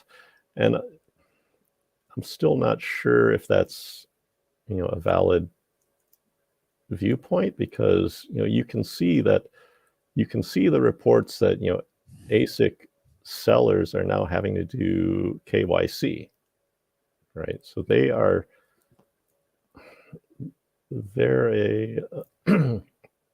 a middleman in the system that makes crypto vulnerable. Again, if we're talking about privacy of just financial privacy in general, if you have to do KYC just to be a miner, you've kind of lost some of the point, haven't you? So there's that aspect of it. There were a lot of people who were, tossing technological arguments against RandomX, but again, they just didn't understand the technology, and that was the case over and over. They could point to previous failed attempts at ASIC resistance, which I covered actually in depth in one of my MoneroCon talks. And again, the point there was, yeah, those attempts failed because those guys didn't know what they were doing. They didn't understand what is special about a CPU. And that's really what it comes down to is, an ASIC is application specific, right? It's a specialized chip. So what are you specializing for? And a general purpose CPU is specialized for running programs, right? It's not specialized for running a single thing over and over and over again. It's specialized for running anything that you could throw at it. And so every previous attempt at ASIC resistance missed that point, and that's why all of those attempts failed. And that's where RandomX succeeds, because we know that we're not just doing one single thing. We're randomly generating every possible program we can. How about the fact that Monero really isn't profitable to mine right now? And some people say maybe that's because there's botnets that can take advantage of the fact that it's CPU mined, and so you're competing against all these botnet miners. What's your give us some insight into that? That's again, that's just bullshit that people don't understand. It will always be the case that mining is zero or negative profitability. All right, hash rate always rises to meet price. When the price rises, people get it, and it draws people's attention, and more miners jump in, and more miners jump in, and more miners jump in, and so they raise the hash rate, they raise the difficulty level until profitability gets to zero again. I mean, that equilibrium is just part of the way mining works. And that's true for Bitcoin. That's true for every proof of work coin. Now in Bitcoin, you don't see that happening, all right, because the actual distribution of profit is uneven, all right. You can look at it as a Pareto rule again, where it's an 80-20 rule, where 20% of the miners will make 80% of the profit, all right. But if you zoom out and just look at the total net, it's zero sum. The more the coin value goes up, the more miners try to jump in until the hash rate and the difficulty level meets the profit level, and they cancel out. And that's just the way it is. And you're saying the reason why we don't see that in Bitcoin is because it's not as egalitarian, is because there's a group of people that have an unfair advantage over others. Yeah, I mean, you can go and order an ASIC online, right? And set it up in your house. How much profit are you going to make? You're going to make zero. You're going to lose money on that. And the only thing you'll gain out of it maybe is you'll get heat for your house over the winter, right? But you're not going to get an actual cash return on that. And so does Bitcoin eventually arrive at where Monero then already is, right? So is that kind of the end game for Bitcoin if it continues to work out and ASICs become more commoditized? Eventually it arrives at where Monero already is. So where it's, the ASICs will eventually won't have an unfair advantage because it would be so commoditized where everybody has access to these quote unquote ASICs. Well, that's the idea that the Bitcoiners tell you. I'm skeptical that it will ever get so fully commoditized as that. I don't see it happening. And then along the way, it's also just unfair as we try to get to that point, because they're taking advantage for all those years up before it arrives at that endpoint. Yeah, exactly. Yeah, and even it's unfair from so many levels, right? The Bitmains and others of the world, they design their new ASIC and they mine for themselves, right, until maybe a year or whatever has passed, and before they release the ASICs to any other commercial customers. And so, as a general public consumer, you're always going to be at a disadvantage in the Bitcoin ecosystem. You're always getting yesterday's scraps. How about the security ultimately of the Monero network versus Bitcoin? Obviously, the hashing power of Bitcoin is tremendous, right? Monero's pales in comparison in terms of the amount of electricity and proof of actual work that's going into providing security for the chain. How do you feel about Monero's security in terms of its proof of work? Is it susceptible to an attack because it's it's not being mined as much as something like a Bitcoin? Or is it because if you look at the whole picture, ultimately it would be difficult to attack something like Monero, even though maybe it's not sucking up as much electricity as something like Bitcoin? How do you look at Monero's security level? It's the hash rate keeps going up. So as far as I can see,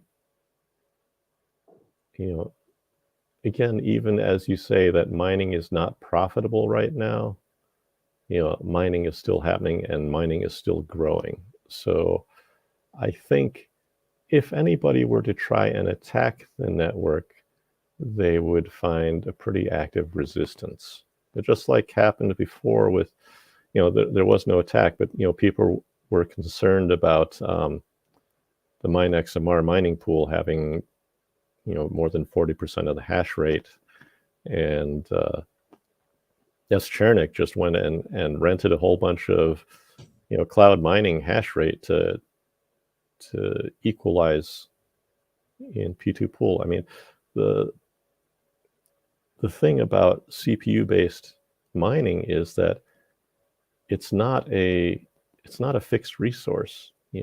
If somebody else starts ramping up, if some attacker starts ramping up, everybody else can ramp up too. Whereas with the ASIC ecosystem in Bitcoin, if someone were to start deploying or taking control of Bitcoin mining pools, it would be very hard and very slow for defenders to bring new ASICs online, because at any point in time, there's only a fixed amount of them in the world. They're not being produced, by the thousands or millions the way CPUs are, and they're not just sitting around ready to switch on the way CPUs are. Right. You're saying so in Bitcoin, an attack could look like these mining entities colluding and coming together, which would theoretically be possible because it's not that many parties, not that many groups that actually control the mining and the building of the ASICs. Whereas in Monero, if there's a ramp up of somebody trying to attack the network by putting a lot of CPU power towards it, there's always so many more CPUs available in the world that can be resourced to fight against that attack. Yeah, exactly. The perfect example, if we rewind the clock to, anytime in 2020 or early 2021, when like 60 or 70% of hash rate was in Chinese mining pools, right? If China had said, okay, we're going to take control of the network, all they would have to do is talk to the top 2 or 3 mining pools based in China and say, from now on, you guys are going to start censoring any transactions involving these particular addresses, right? If they had done that, there would have been nothing anyone else in the world could do to defend against that, because again, they controlled 70% of the hash rate. And people say, oh, well, those miners could have just moved to another pool. It's like, yeah, but no, because those miners were physically in China behind the Chinese Great Firewall. They didn't have the luxury of choice to just, aim their miners at a mining pool in the US or Europe. They didn't have that luxury, right? And again, we're talking about China, where all the ASICs were being manufactured, right? So if the Chinese government had decided we want to take control over these mining pools, they would have controlled the pools, they would control the individual miners themselves, and they controlled the supply of ASICs, which meant nobody could get hold of new ASICs to try and compete with their hash rate. It was, it's a completely frozen ecosystem that, today is a little bit more distributed because China started banning miners and, encouraging them to leave. So they're a little bit more distributed around the world. And today there's actually, an ASIC manufacturer based in the US or something. But, the reality is that ecosystem is so confined, right? There aren't a lot of degrees of freedom in there. And if OFAC becomes an issue with the US mining pools and European mining pools, then, this kind of threat will arise again in the future. And that won't ever happen with, Monero CPU mining. Yeah, the risk of regulatory capture is very real for Bitcoin. Yeah, totally. Whether it's OFAC or it's concerns of, proof of work mining in general, that it's using up too much electric, allowing regulators to step in that capacity. Seems very susceptible to that. Whereas, with Monero, there would have to be some kind of regulation on CPUs themselves, which isn't. Howard, I guess I want to try to move to allowing people listening in to ask some questions. I don't know how we're gonna do this because you don't have Twitter, so I'm gonna attempt to do it. I'm gonna bring. So if you're in let's see how disastrous this goes. Yeah, sure, I'll be a complete mess. I did put the link, the StreamYard link for those that. Well, no, we'll do it in. Okay, so on StreamYard, meaning both have both. StreamYard first. Let's give that a go. Anybody on StreamYard want to come up? If there's anybody on StreamYard, let's do this viewers on stage segment. All right, go ahead. Do the viewers on stage. All right, let me put on our little viewers on stage little segment to entertain you all. Here you go. It's the viewers on stage segment. It's that time where we invite you, the viewers, up on stage to comment on anything you've heard so far today, ask the guest a question, or maybe talk about one of the news topics. Come on down. How entertaining was that? So we'll try to entertain both. So we have 25 people listening on StreamYard, and then we have another 30 or something on Spaces. I put the StreamYard link in the Spaces as well. So we're going to do StreamYard first. So if there's anybody that's on StreamYard that wants to jump up and ask Howard a question, speak now or forever hold your peace. Wow, otherwise, very dramatic. We'll move to Spaces. Anybody out there? Anybody? Oh, someone wrote, sorry, I have bad connection to chat with this man. All right. I saw Edward McLean is asking amazing questions. Ed, can you jump up? You don't have to keep your camera on or anything. This was his comment. I think that helps narrow. What was his question? I think it was further up, I guess. He's been chiming in a lot about it. Edward, you want to jump up? Edward McLean, come on down. No. People are all right. Well, we're gonna wait another minute, and then we'll try the Spaces version. Okay. I know people in Spaces will jump up. Edward McLean, I think Monero is comically undervalued, and that's why Monero has been unprofitable in comparison to other proof of work projects. Howard, what do you think about that? So in terms of price, I mean, do you what do you think? What's your take on that? Is it something you're not concerned about, or do you whatever, it will work itself out, or like you're saying, it's just it always just reaches an equilibrium. So this is it is what it is. Yeah. No, there is some evidence that a lot of paper trading is going on that has suppressed the Monero price. If you look at order books from a bunch of these centralized exchanges, they have sell orders that are multiple orders of magnitude more than there are coins in existence, and certainly more than reside on a particular exchange. So there's definitely a lot of price suppression happening. Okay. You can see some of the Bitcoiners talking about that too. They've actually been talking about doing, bank runs like we've been talking about, the Monero runs, where they try and encourage Bitcoiners to withdraw all their coins from the exchanges. But I don't believe it's happening to the same extent in Bitcoin, because if you look at the FTX meltdown and what Sam Bankman-Fried has been talking about, or whatever his name is,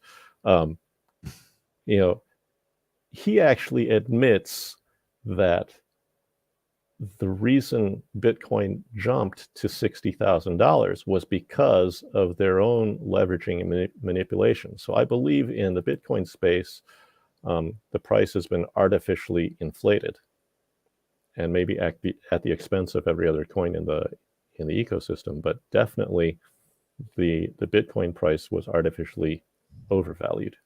Okay, and the reason it crashed back down to 16, 20K, whatever it is now, is simply because the FTX couldn't keep the game going on and on and on. So yeah, there's definitely price manipulation happening. I think Monero is definitely undervalued. I can't say to what degree, but certainly that's happening. Yeah. And then Edward is saying, I completely agree with Howard that it would be inappropriate to tweak RandomX to leverage larger cash, while Intel does not yet have a similar competing tech. And then he says, but here's the question. But for curiosity's sake, can Howard speculate on what performance increase that would have once implemented? Is it orders of magnitude or just 20 to 30%?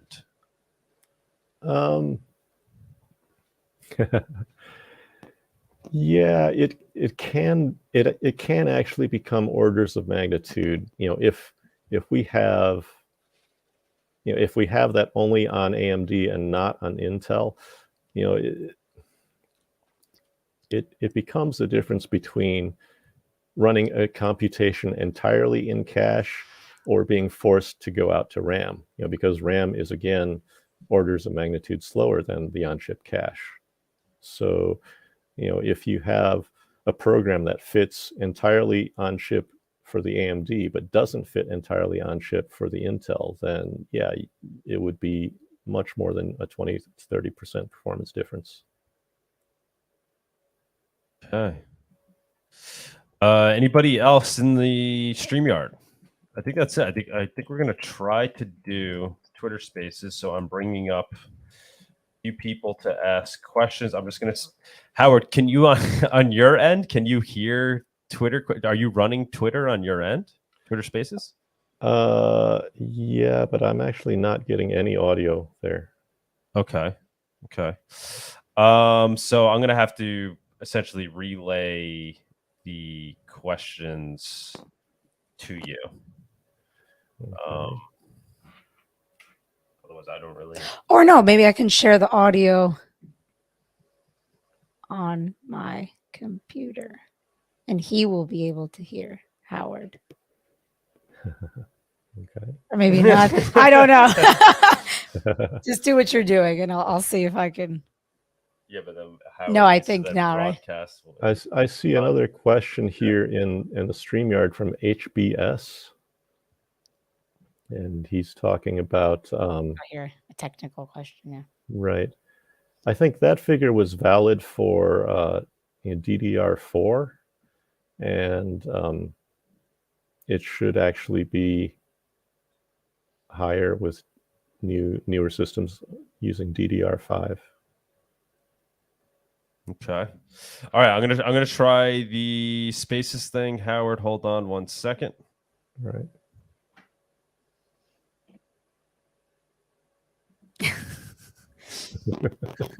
We'll see how this works out.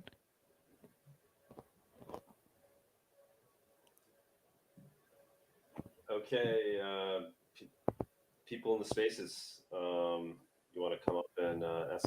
I guess we got Aeon.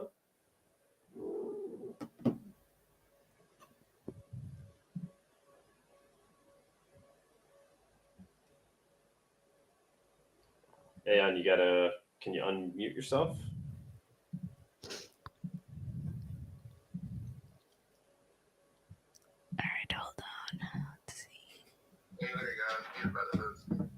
Nope. Okay. That's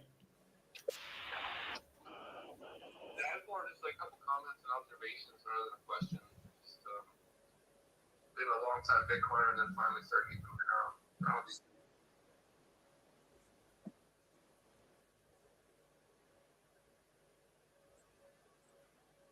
Can you relay what was it? I didn't hear most of that.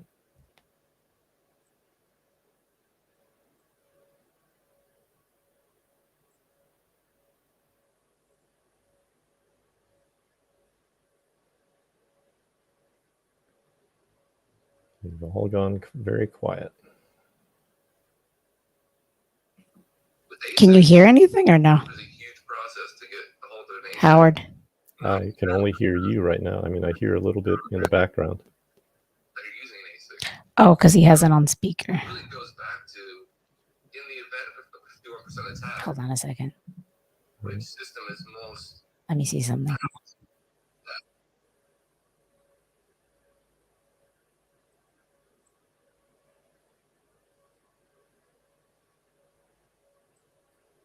System is most apt to resist that, and what kind of resources are available for people to just pick up and resist that attack, everyday people. With the CPU, you can dig up CPUs, you can find wherever and just support the network. And another plus to that is Monero, 51% attack, the state would have to censor every single transaction to stop adverse parties that they want to censor.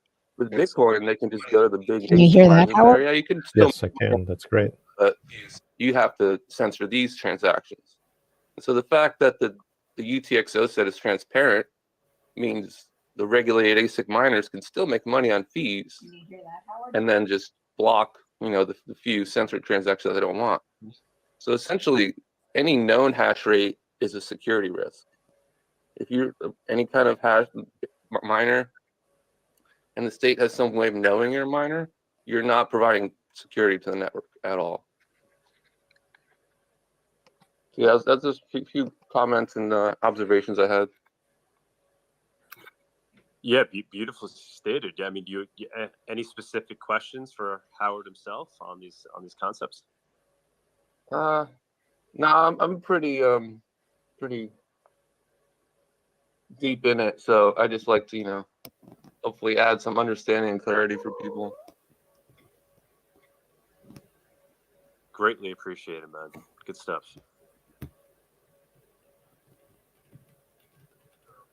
Monegro, you want to jump in? Hey, I guess the main question I would have for Howard is, what's the potential for governments to attack Monero's hash rate, either by, I don't know, demanding that Amazon dedicate some certain amount of hash rate, or I don't know, trying to get supercomputers together, because it seems like, you know, they hypothetically could do that. It doesn't seem like it's profitable to attack the Monero network, the mining, just for a profit, like trying to get profit, you know. But it does seem like governments might be able to do that. I don't know. That's I'm not too sure, so I'm hoping Howard can elucidate some. You know, we try to move over to let Howard now answer the question. He should have been able to hear that. Hold on. Can you hear me?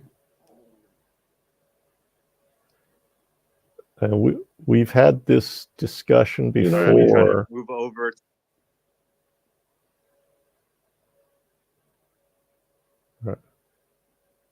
Are you ready?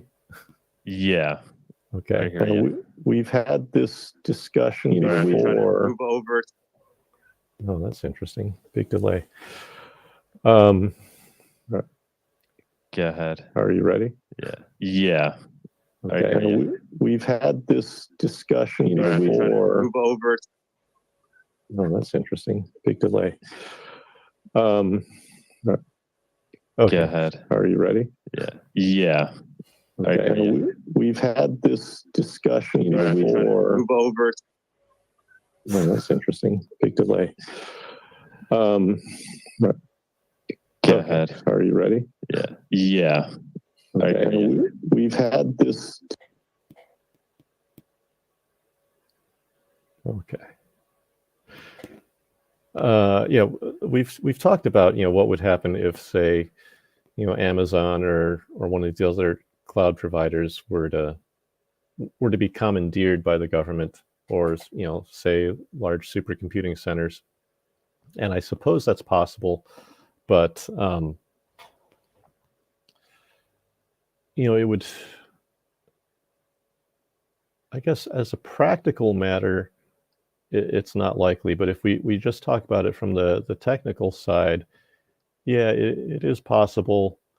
It would take something like the top 5 or 10 supercomputers to equal the current network hash rate. So that would be difficult for anybody to pull off. That would be difficult for any single government to pull off, you know, since the top 10 supercomputers are scattered around the world. And again, you know, if that sort of thing were to happen, it would be very obvious, right? First of all, because those supercomputers are normally very busy, you know, doing weather predictions, nuclear explosion calculations, whatever they're doing. So when they stop doing what they're doing, you know, large fields of science get stopped in their tracks, all right? And so there would be an outcry from scientists all over the world, and we would know that, you know, somebody has commandeered all these computers, and we would know that an attack is underway. And once we know that, you know, again, you know, we can bring thousands or millions of new CPUs online if we really need to. And so I don't think that's a practical attack. I really don't. You know, from technically it's possible, technologically it's possible, but practically, you know, there are so many political barriers to that happening. It doesn't seem realistic.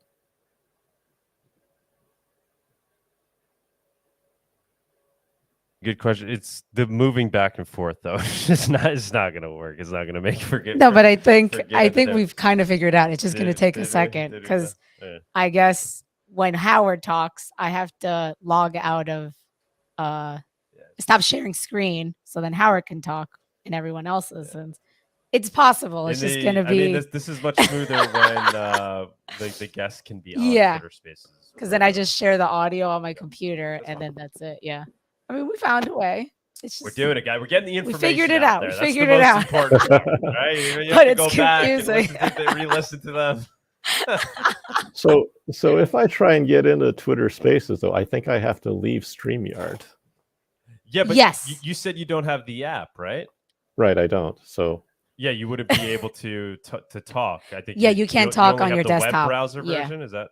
Yeah, I'm only using the browser. Yes, Yeah. you can Yeah, listen. so You can't speak. It would only let you listen. It wouldn't let you speak. So Okay. Okay. I gotcha. We have Monero UK on. So yeah, let's Monero UK on StreamYard. Let's bring them up. Yeah. Let's do it live. Let's do it live, guys. We figured it out though. Hi, Monero UK. Sorry. Yeah, I came onto StreamYard because of the confusion that was going on. Yeah, I was just listening. Sorry, you caught me off guard. I was going to ask, just for, is totally unrelated to what you've been speaking about. Howard, do you have any memorable Monero moments? Whether it be something that's entertaining or, something that may relate to one of the attacks that happened over one of the Christmases. I can't remember what year that was. But yeah, any highlights in Monero or any funny Monero stories? Nothing really comes to mind. Yeah, I mean, I remember we were kind of puzzled when we first started seeing hash rate spikes, and then somebody admitted that they were using free Microsoft Azure accounts and just scooping up as many of those as he could and spinning up hash rate. I thought that was, devious and clever to take free cloud computing accounts and burn hash rate on them. I don't know if people are still trying to do that or if those free offers are still available. But cool. Well, yeah, like I said, you guys, you caught me off guard a little bit. I was just trying to listen in. But yeah, if there's nothing that comes to mind, I'm sure there's too many stories to pick from and too many memories. But again, thank you for all that you do. I think I've said it to you before. And I hope you're enjoying the coasters somewhere. Oh, yeah, definitely. Howard, are you working on any other aspects of Monero, or are you just currently sitting and waiting, watching RandomX and seeing when you may need to make some tweaks? No, yeah, I don't have any active Monero coding projects going on right now. No, I've kind of, my focus has switched back to LMDB and getting other projects on board there, things like that. Awesome. How do you feel about Monero tech in general? So other than RandomX, I mean, so we have things like Seraphis coming up. What's your take on the other aspects of Monero? What do you got your eye on? What are you most interested in? I think Seraphis has great promise. I'm looking forward to seeing that get implemented. I did a review of Rucknium's OSP EAD paper, and I'd say that was a very engrossing, gripping read, actually. I suppose it's dry from a technical aspect, but as a technologist, I was deeply engaged when I was reading that.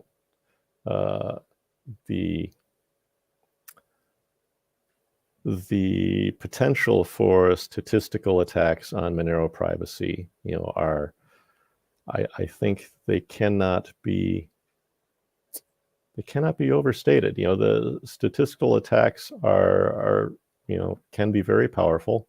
If you look at what people are, what's grabbing people's attention these days, like GPT-3 and these artificial intelligence programs, most of them, they're not what you or I would consider intelligence. They're just very, very sophisticated statistical models. All right, that's what is generating these natural language conversations and all of that. It's all statistics. And when you realize the flexibility and the wide range of application of statistics, you can see how that can be brought to bear on, tracing and de-anonymizing a cryptocurrency. So yeah, that's something of great interest. Definitely. What was if you can, what was the main takeaway from that study? Like what is the area in which Monero is most susceptible to one of these statistical attacks, essentially? It all comes down to the ring signature and the probability of taking a lucky guess, right? So with a ring size of 16, you should have a 1 in 16 chance of, picking the source of a transaction. And the statistical attacks can maybe improve your odds from, say, 1 in 16 to maybe 1 in 10 or 1 in 5, all right, which is a drastic improvement for the guys who are trying to trace. So that's the kind of thing we're talking about. And so do you feel like those problems kind of fade away with something, once Seraphis is implemented, or once the ring size effectively gets large enough? Yeah, definitely. If we're talking about with Seraphis maybe a ring size of 128 or 256, and yeah, that makes a lot of these attacks kind of pointless. Yeah. And how about the tech that Zcash is implementing? A trustless, zero knowledge. I like the sound of it at first, I do, but the reality is that the implementations are extremely slow and bulky, resource intensive, and they're not going to be, if they can't get optimized further right now, they're not going to be practical on common hardware for a few years yet. And so you just think it's something that Monero should keep its eye on as a technology that it may want to implement down the line once. Definitely, yeah. We should always keep our eye on interesting technology that we could maybe leverage in the future. Absolutely. Awesome. We're going to try one more time to go back to Spacer just because there's a bunch of people that have questions there. Let's try to do it more smoothly this time so you can start streaming. Howard, hold on 1 second. Okay.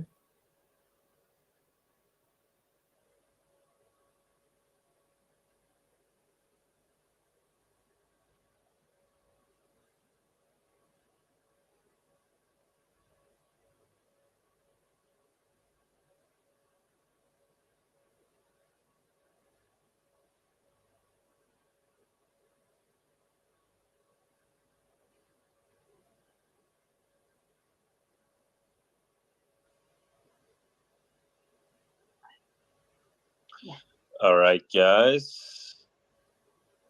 Chill if you want to ask a question. Howard should be able to hear us. All right, guys.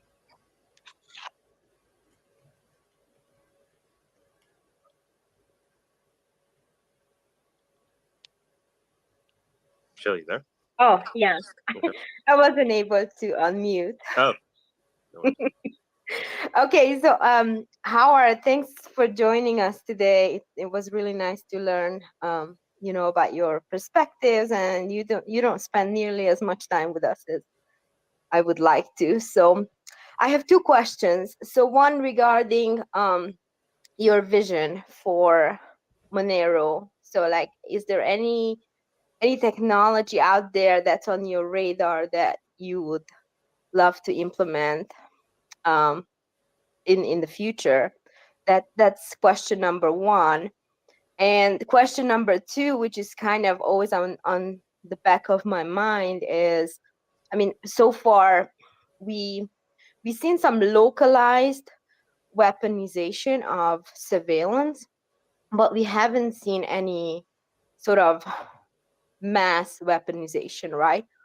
And the Bank of England already hinted that now that power is coming to them, they may start doing this with CBDCs. So personally, I'm anticipating that one of these days we wake up and people will know that they need some sort of private digital cash, even if they won't know that's Monero. And like, are we ready? Is Monero ready, basically, for a mass, adoption? And do you anticipate any sort of scalability issues? Because every time it's discussed, I always find that we end up with well, we don't know. So yeah, those are my 2 questions. All right, those are great questions. I think I'm gonna try to get other people to jump in and ask questions too, and then I'll move back over to Howard, and I'll re-ask them all there. So you're basically saying that, is there any tech that Howard is excited about potentially implementing in Monero? And with the onslaught of things like CBDCs, is Monero ready to essentially be the savior that we hope it will be, and can take on the onboarding of people moving over to the true digital cash solution? Bitshack or something? I can't see the full name. Bitshack. Yeah, that's Bitshack. I'm going to apologize from the get-go for the background noise. I'm sitting in Africa, and it's a beautiful evening here, and the crickets and all sorts of animals are busy. Beautiful. I don't know if you guys can actually hear that. But in any event, to Monero, this is not a shill, but I need to mention another project in the question. And the project I'm referring to is the ThorChain project, which is basically a no KYC DEX, where you can natively trade a few cryptocurrencies currently. Would Monero be joining any similar project in the near future with regards to people that sort of own native Bitcoin that would like to exchange some of those Bitcoins to a Monero native token? That's sort of my question, and yeah, thanks for that, folks. Yeah, thanks for jumping in. So you're asking, will Monero be implemented into Thor? Is that ThorChain? Is that what you're asking? Yeah, or anything similar, but I'm not sure. Under correction, I don't think there's any other similar technology currently functioning on main net. So it's also quite decentralized. So it fits into the narrative of the whole privacy sphere. And if there is another one, well, I would like to know about it. And if they are intending, I would like to know about that as well.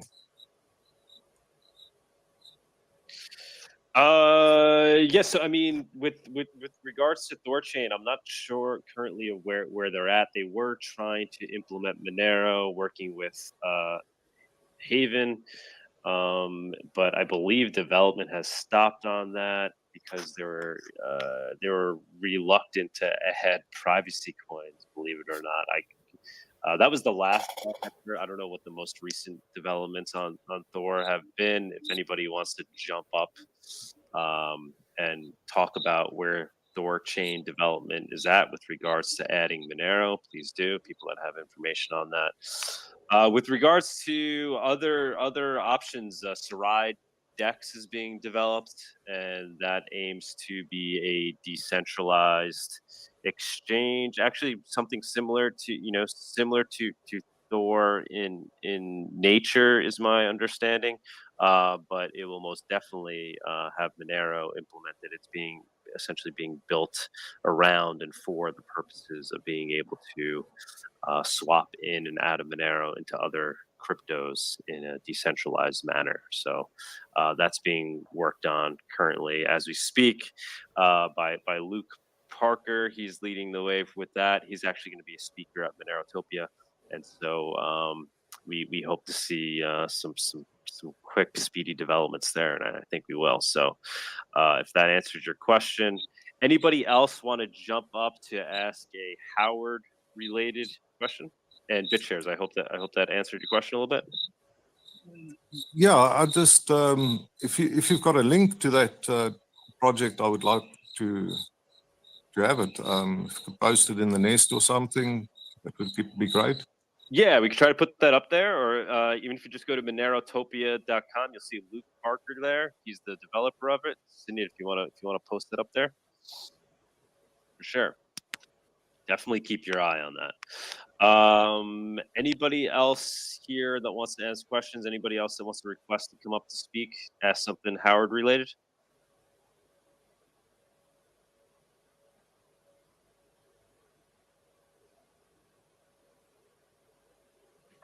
All right, Howard, can you hear me? Yes, I can. Yeah. Because it's funny because it's like a few seconds delayed, so it's like we have to wait accordingly. But yeah, I think. Take it away. Right. So Howard, I don't know if you were able to hear all that, but yeah, I got all that. So are we backing up to? Okay, go ahead. To Scylla's questions then, or what? Yeah, Chill's question. So any tech that you have your eyes on that you'd like to see get implemented in Monero. I know we spoke about Zcash's zero trustless zero knowledge proofs, but maybe there's something else. And then is Monero ready to be the solution that we hope it will be with the onslaught of things like CBDCs? Is the platform actually ready to live up to its full potential and be used on a global scale? Right. Okay. Those are two fairly large questions. The first, I was actually pretty interested in looking into homomorphic encryption, right? Like the Darrow guys talk about that. I thought it had some promise for this use case, but currently I don't see it being practical. I think if you look at projects that claim to have full homomorphic encryption, they either don't really have it, or it doesn't really work very well, or it's very resource intensive.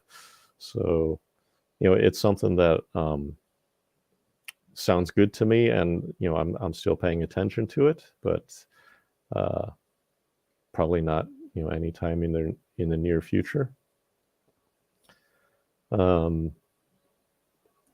As for scaling from Monero, today I would say we can easily handle 10 times more volume than we currently have. That would be no sweat, and most current systems wouldn't even notice the difference, right? If the entire world needed to get onto Monero in the next couple of weeks, we'd have some problems probably. But certainly, we could probably do a 10 or 20x increase in usage right now, and that'd be no big deal. And what are the things that would kind of break first when it's like so when you're imagining this in your mind, you're coming up with this 10 to 20 number. What's the cap? Where's the cap coming from? Where's our weak? Oh, there's no cap. There's no cap. I'm just saying that if I look at the transaction volume that we're doing right now and compare that to Bitcoin volume, we're already doing 15% of Bitcoin's transactions, okay, on-chain transactions. So just by the basic characteristics of block emission times and hash computation, we can certainly absorb 100% of Bitcoin's current on-chain volume with no sweat. Beautiful. All right. I don't know if you had any comments on the Thor chain thing. Is that something that you keep your eye on? You summed up pretty much what I know about it. There are other projects that seem to be talked about. Maybe Particle. I don't know if you remember those guys, because they implemented Ring CT on their own. They got it wrong, of course, but so there are other people doing distributed markets or distributed exchanges. As someone commented on StreamYard comment stream, since we already have at least 2 different implementations of atomic swap for Bitcoin, and we have atomic swap for Ethereum coming online, I'm not sure that a decentralized marketplace is really needed, right? Unless it's simply like a bulletin board where buyers and sellers can find each other and then atomic swap with each other. Aside from that, I don't know what else you really need. Do you think atomic swaps will be get to the point where it's user friendly enough to act as a decentralized way to seamlessly swap between coins, or is it only going to be for people that are willing to put up with the technological aspects of it, or does it get to the point where it's as seamless as using something like a Thor chain? I'm sure that the code will improve and the user experience will smooth out. I don't see any reason why that won't happen. Awesome. I think at this point, since everybody seemed to ask all their questions on Spaces, we'll move over there and see if anybody wants to close out and bring up any other topics, anything we spoke about in the news. Howard, anything you want to leave us with? Any remaining comments? Any remaining wisdom that you're willing to share with us?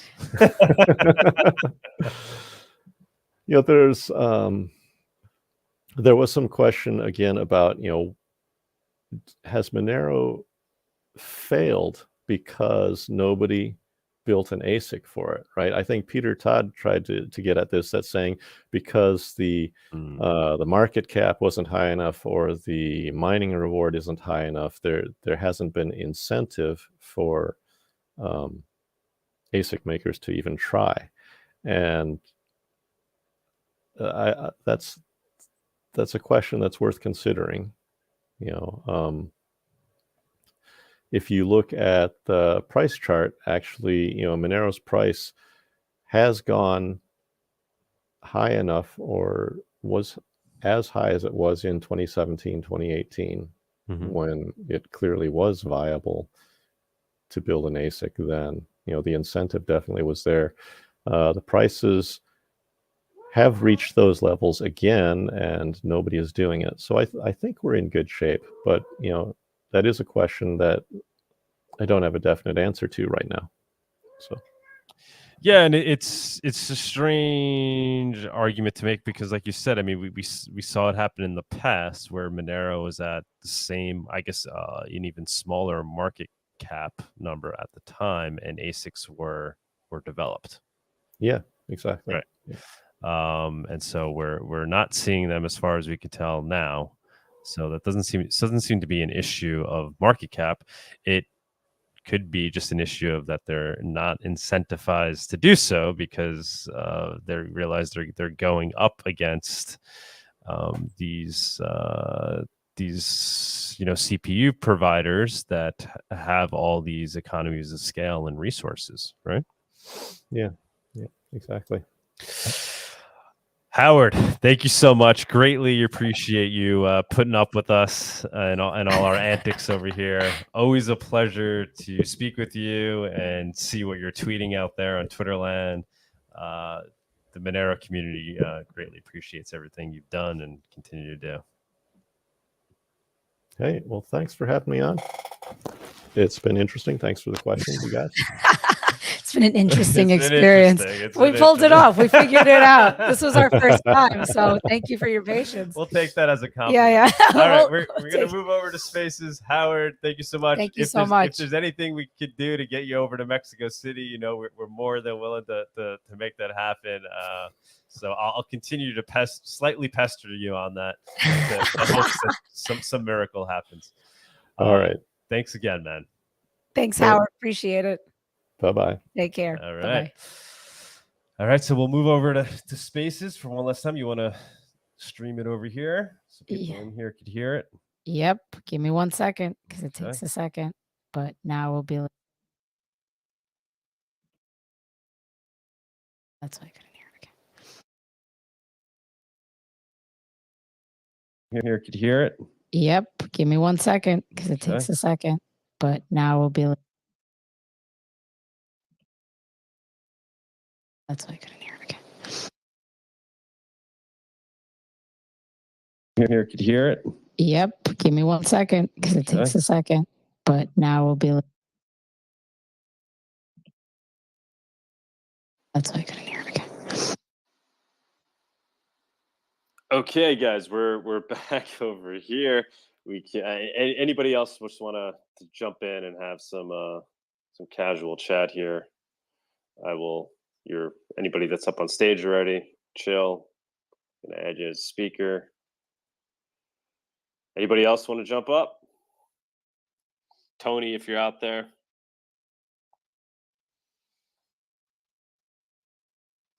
You guys are welcome to speak. You shouldn't be. You should be able to unmute yourselves, I believe.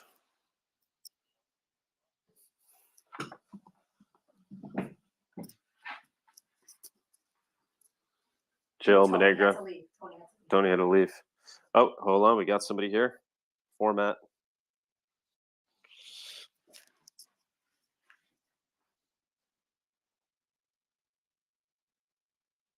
Format, what's going on? Hey, gang. Thanks for the invite. I was wondering if you guys could speak a little bit on. Okay, so like in the light of potential regulations coming that are making privacy a lot more difficult for everyone, is there? Could you name some places that you think are, for the foreseeable future, safe havens for privacy developers and privacy coin users to reside while we wait out the storm and are able to continue safely developing privacy technology? Ooh. Iceland would be one. They Go have. Go ahead. Yeah, Iceland has anonymity laws. It's actually legal for you to be completely anonymous. So that would be one place. But honestly, I don't think that privacy will be banned in any way because governments do need privacy. I mean, it's a matter of national security. And it would be really weird from a legal perspective for them to ban it just for the people, but not for government. I hear you. Yeah, it's just in light of the Tornado Cash saga and all of that. Sometimes it's just nice to have a place where the government is a little bit more on your side than, say, a lot of the European countries, and than what the European countries are doing right now. So yeah, I'm just kind of generally looking for suggestions from everyone I interact with. Like where is it the safest? So yeah, I'll definitely put Iceland on that list. Do you guys have any other suggestions? Any jurisdictions that are a little bit more favorable to privacy and stuff like that? Anybody out there with any thoughts on this? I mean, obviously, I'd like to say the United States. I'd like to believe that the United States will continue to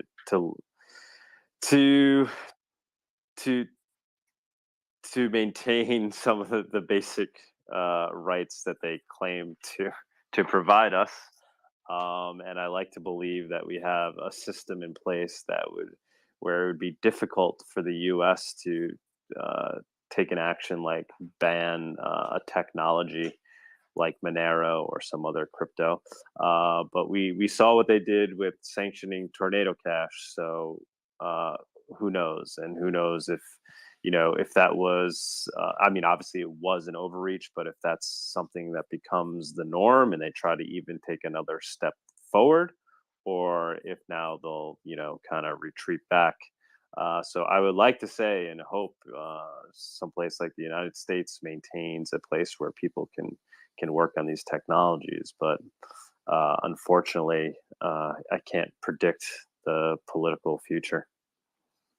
I was see the situation I'm in. I'm in Canada, and the way things are going here, I just I feel like I want to go somewhere where it's a little bit more free in the foreseeable future. And I was thinking, that there are some places in Texas that are fairly crypto favorable. As far as the United States is concerned, like if you had to bet, which states are in the next, say, 5, 10, 20 years are going to be more favorable to crypto and privacy, which states would you say are the top states for that? Wyoming. Wyoming has privacy laws, and it has the best pro-crypto laws, and it's the most mature state from a political perspective because all their parties are on the same page when it comes to crypto. They all pro-crypto, pro-freedom. So I think Wyoming is definitely the Delaware of crypto right now. Okay, that's excellent information. I really appreciate that. Yeah, if anyone has any more thoughts on it, I'd love to hear it. Yeah, I'd have to say to put New York at the bottom of your list, unfortunately. But yeah, obviously, Wyoming. Yeah, that's great point, Joe. That would probably be the top. And then Florida and Texas for currently. They're becoming more right-leaning states, and the political right seems to currently be more aligned with allowing, for open development of free speech technologies. Although, that can change with the wind as well. Yeah. Okay. So Texas, Florida, Wyoming, sounds pretty good. And if that all goes to hell, Iceland so far. Okay. I mean, and then obviously, so you're a developer? I've never touched code in my life, but I work with people in the space, and so I would, when I'm gonna be working with companies and having people coalesce in some physical space together, I would like to be able to just have safety for myself and my team, and not worry about running into tornado cash situations. Yeah, it's scary stuff, and it certainly has its chilling effect, right? It has people like you that are on the fence trying to figure out, what to do, where they can go. It's really scary to see the chilling effect in action. For sure. But ultimately, the idea is to build unstoppable tech in a way where it can't be stopped and where permission doesn't need to be asked for, and if it's done in a way where you're protecting your identity, obviously easier said than done. Then the idea is that these things can be built out anywhere, but obviously there's a lot of risk involved with that, especially when you're dealing with state actors. Anybody else want to jump up and join in the chat?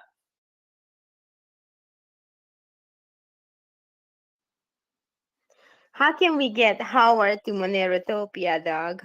Yeah, he was reluctant to come, mostly because he says he feels like he doesn't have much to report or contribute at this point. RandomX is a success, and he's kind of waiting to kind of work on the next thing. I think that's not true. I think he has a lot to contribute. It would be great to have him, you know, on a panel with Justin and the rest of the devs.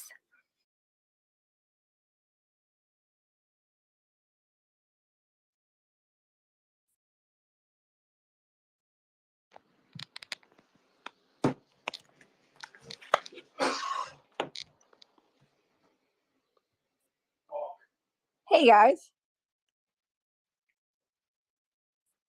Hello, can you guys hear me?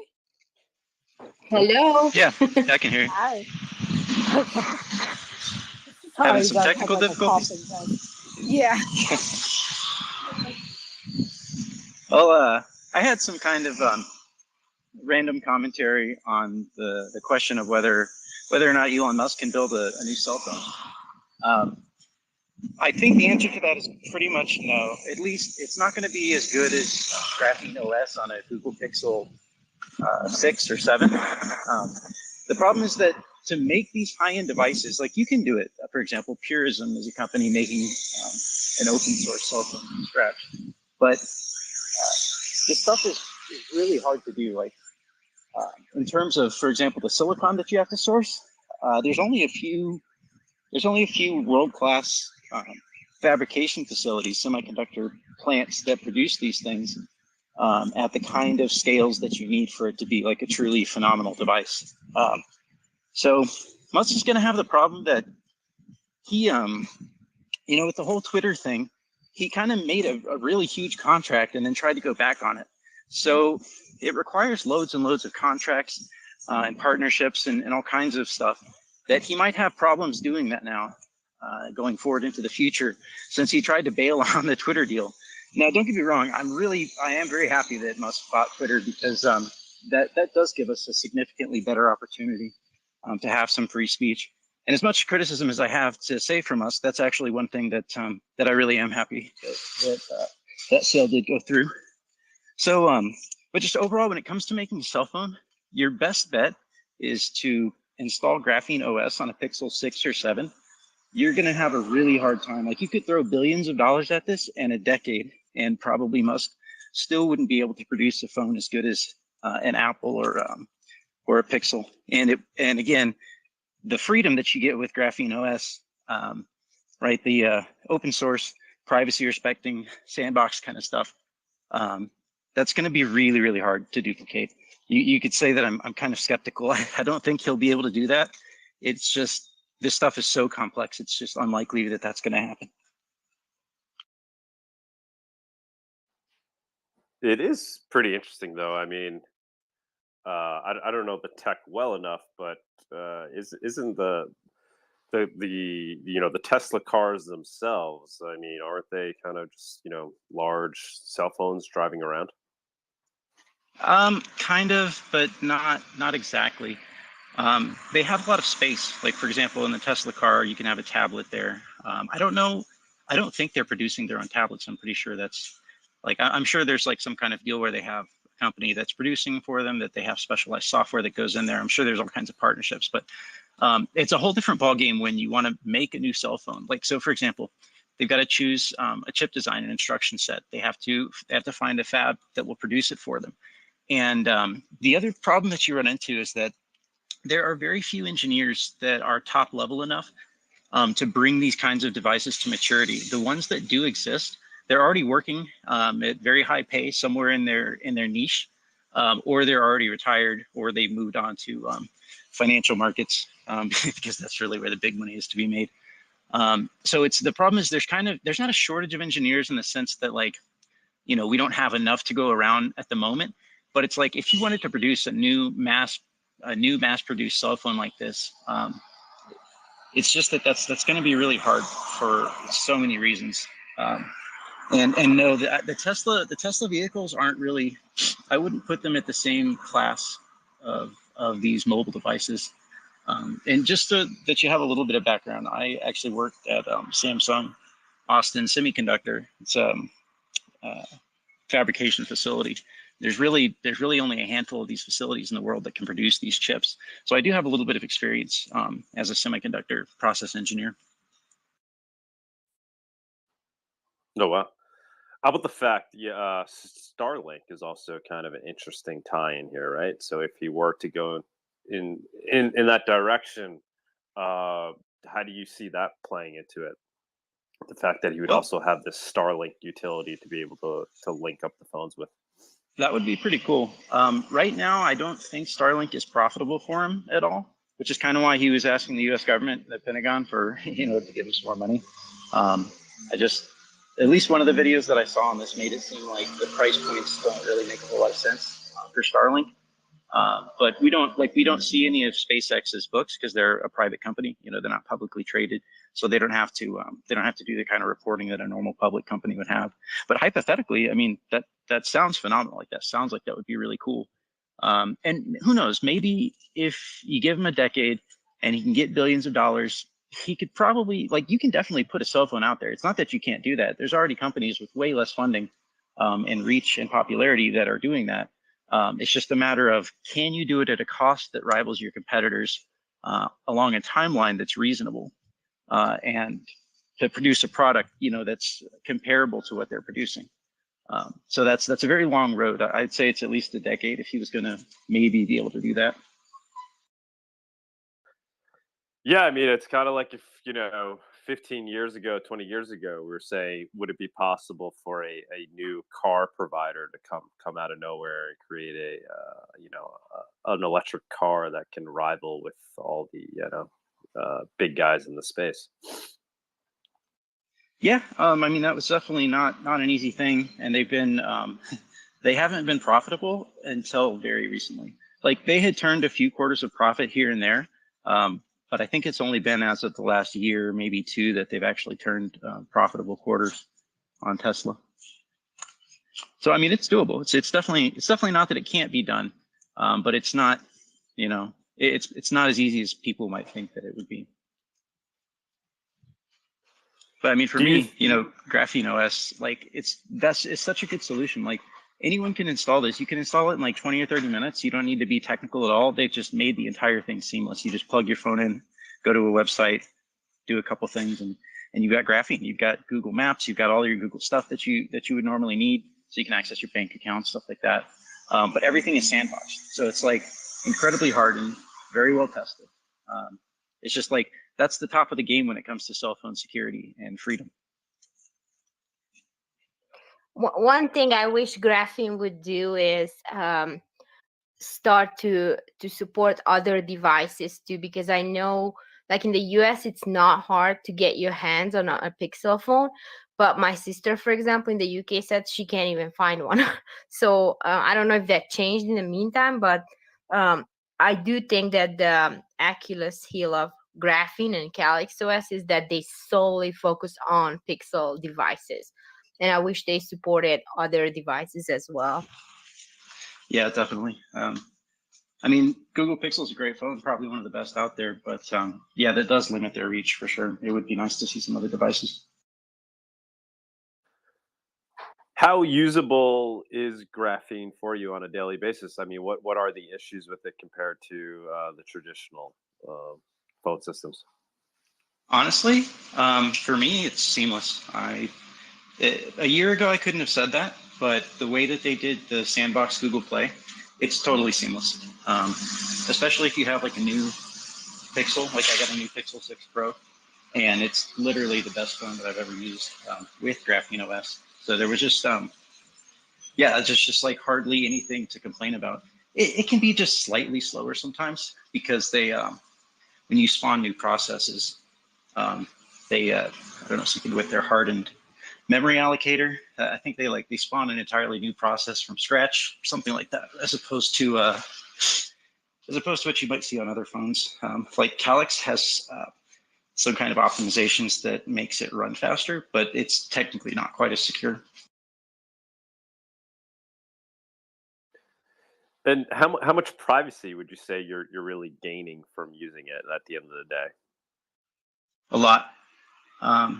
So they have Google Play, but it's sandboxed. So, for example, you would be shocked when you install applications on Graphene, and then you go check out the permissions that they have there that are all enabled by default. And you're like, dude, why do these people need all of these why do they need all of these sensors and all this data that they're just like plugged straight into your phone? And then you've also got the Google Play Store on a regular Android. The whole thing is just like spidered into your entire phone. So they're collecting all this data on you, which with graphene, it's just a couple clicks and you can pretty much cut that data off.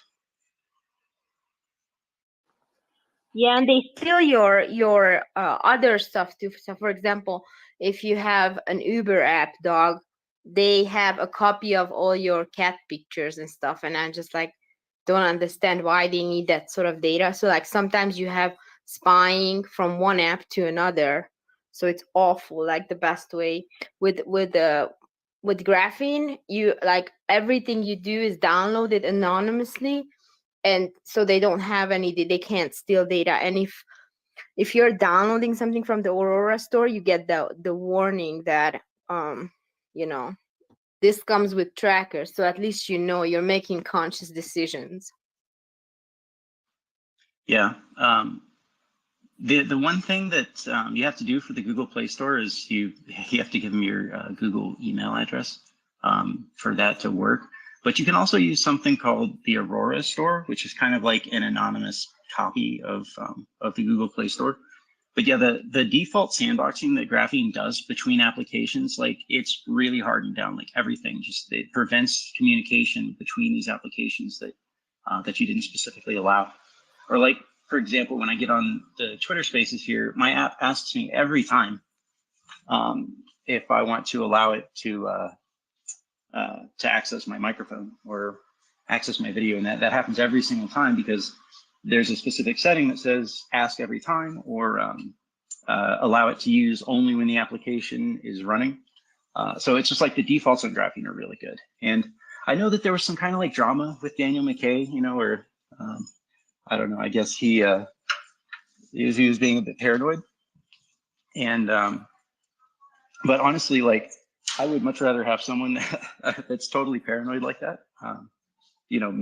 trying to make a hardened system. It just means he's going to be thinking about all the crazy little stuff that may or may not, that might be important for security. And with software and stuff like this, it's really easy to overlook. Yeah, I just got to get myself one and start experimenting with it. It's just been, laziness more than anything else.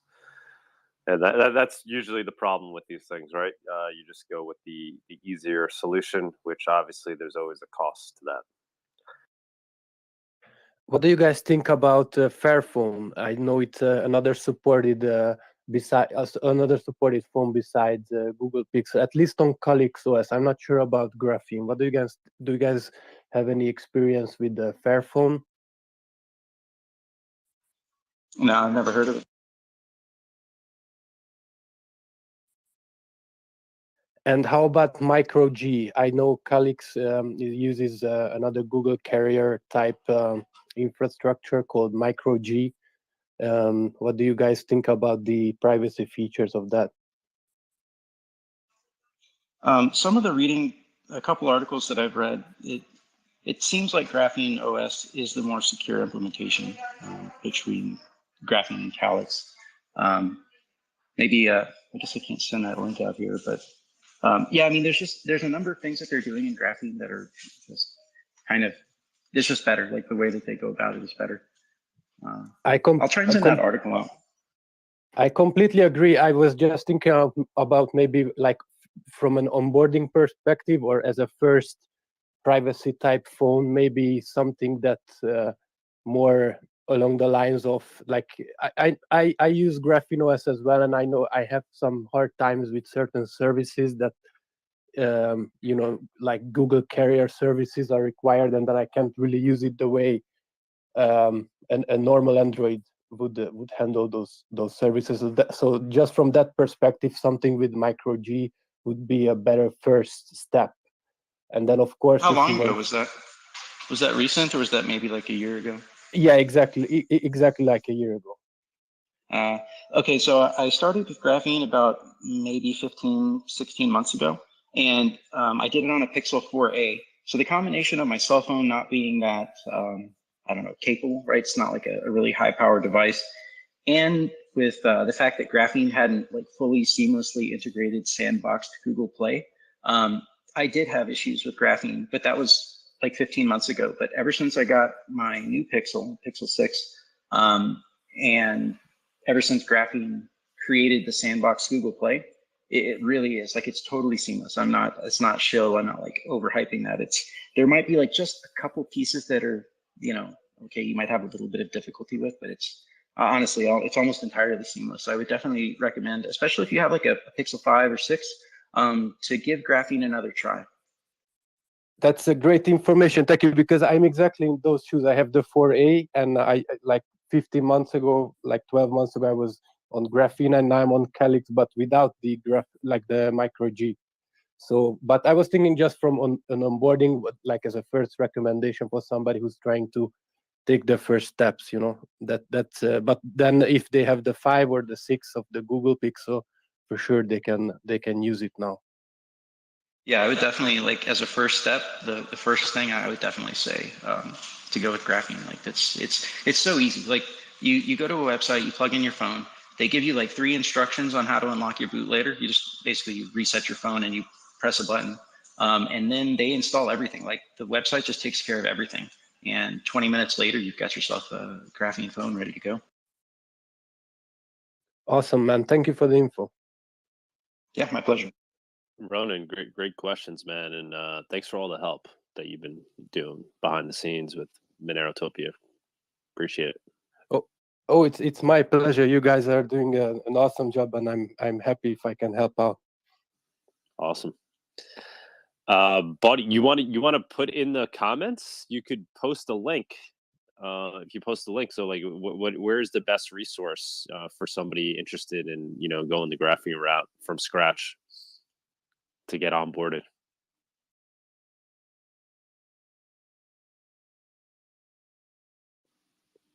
Bawdy, you there? I'm sorry, what was that, Doug? What would be the best, for some noob who's looking to start and go the graphene route and start using a graphene-based phone? What would be the best resource to start with?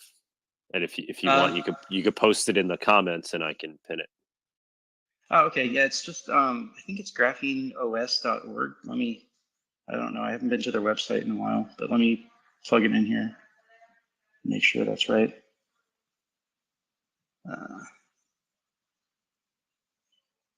No, I guess that's not it.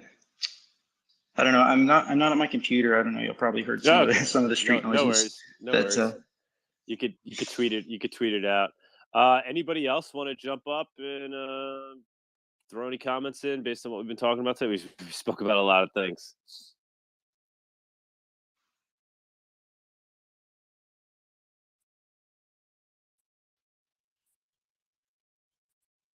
All right, I guess I'll take. Oh wait, there's always that last guy, Monero maximalist.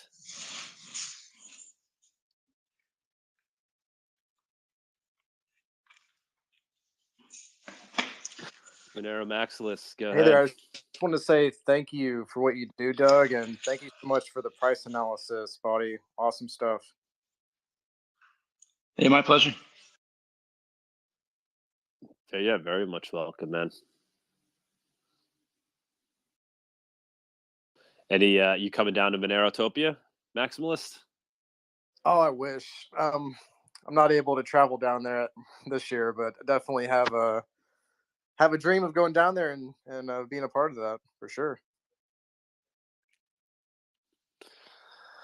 Awesome. All right, guys. I think we're gonna leave it here. I want to go watch the Argentina game.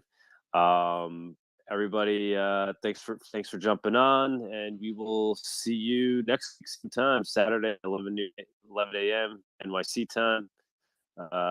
These are, I think, getting a little smoother and smoother. We apologize today. Howard didn't have Twitter access, so he wasn't able to join the actual spaces. But I think we somehow made it work, and it was great to have him on. He shared some amazing insights with us. Thanks to all, and we will catch you next week. Cheers, everyone. Cheers.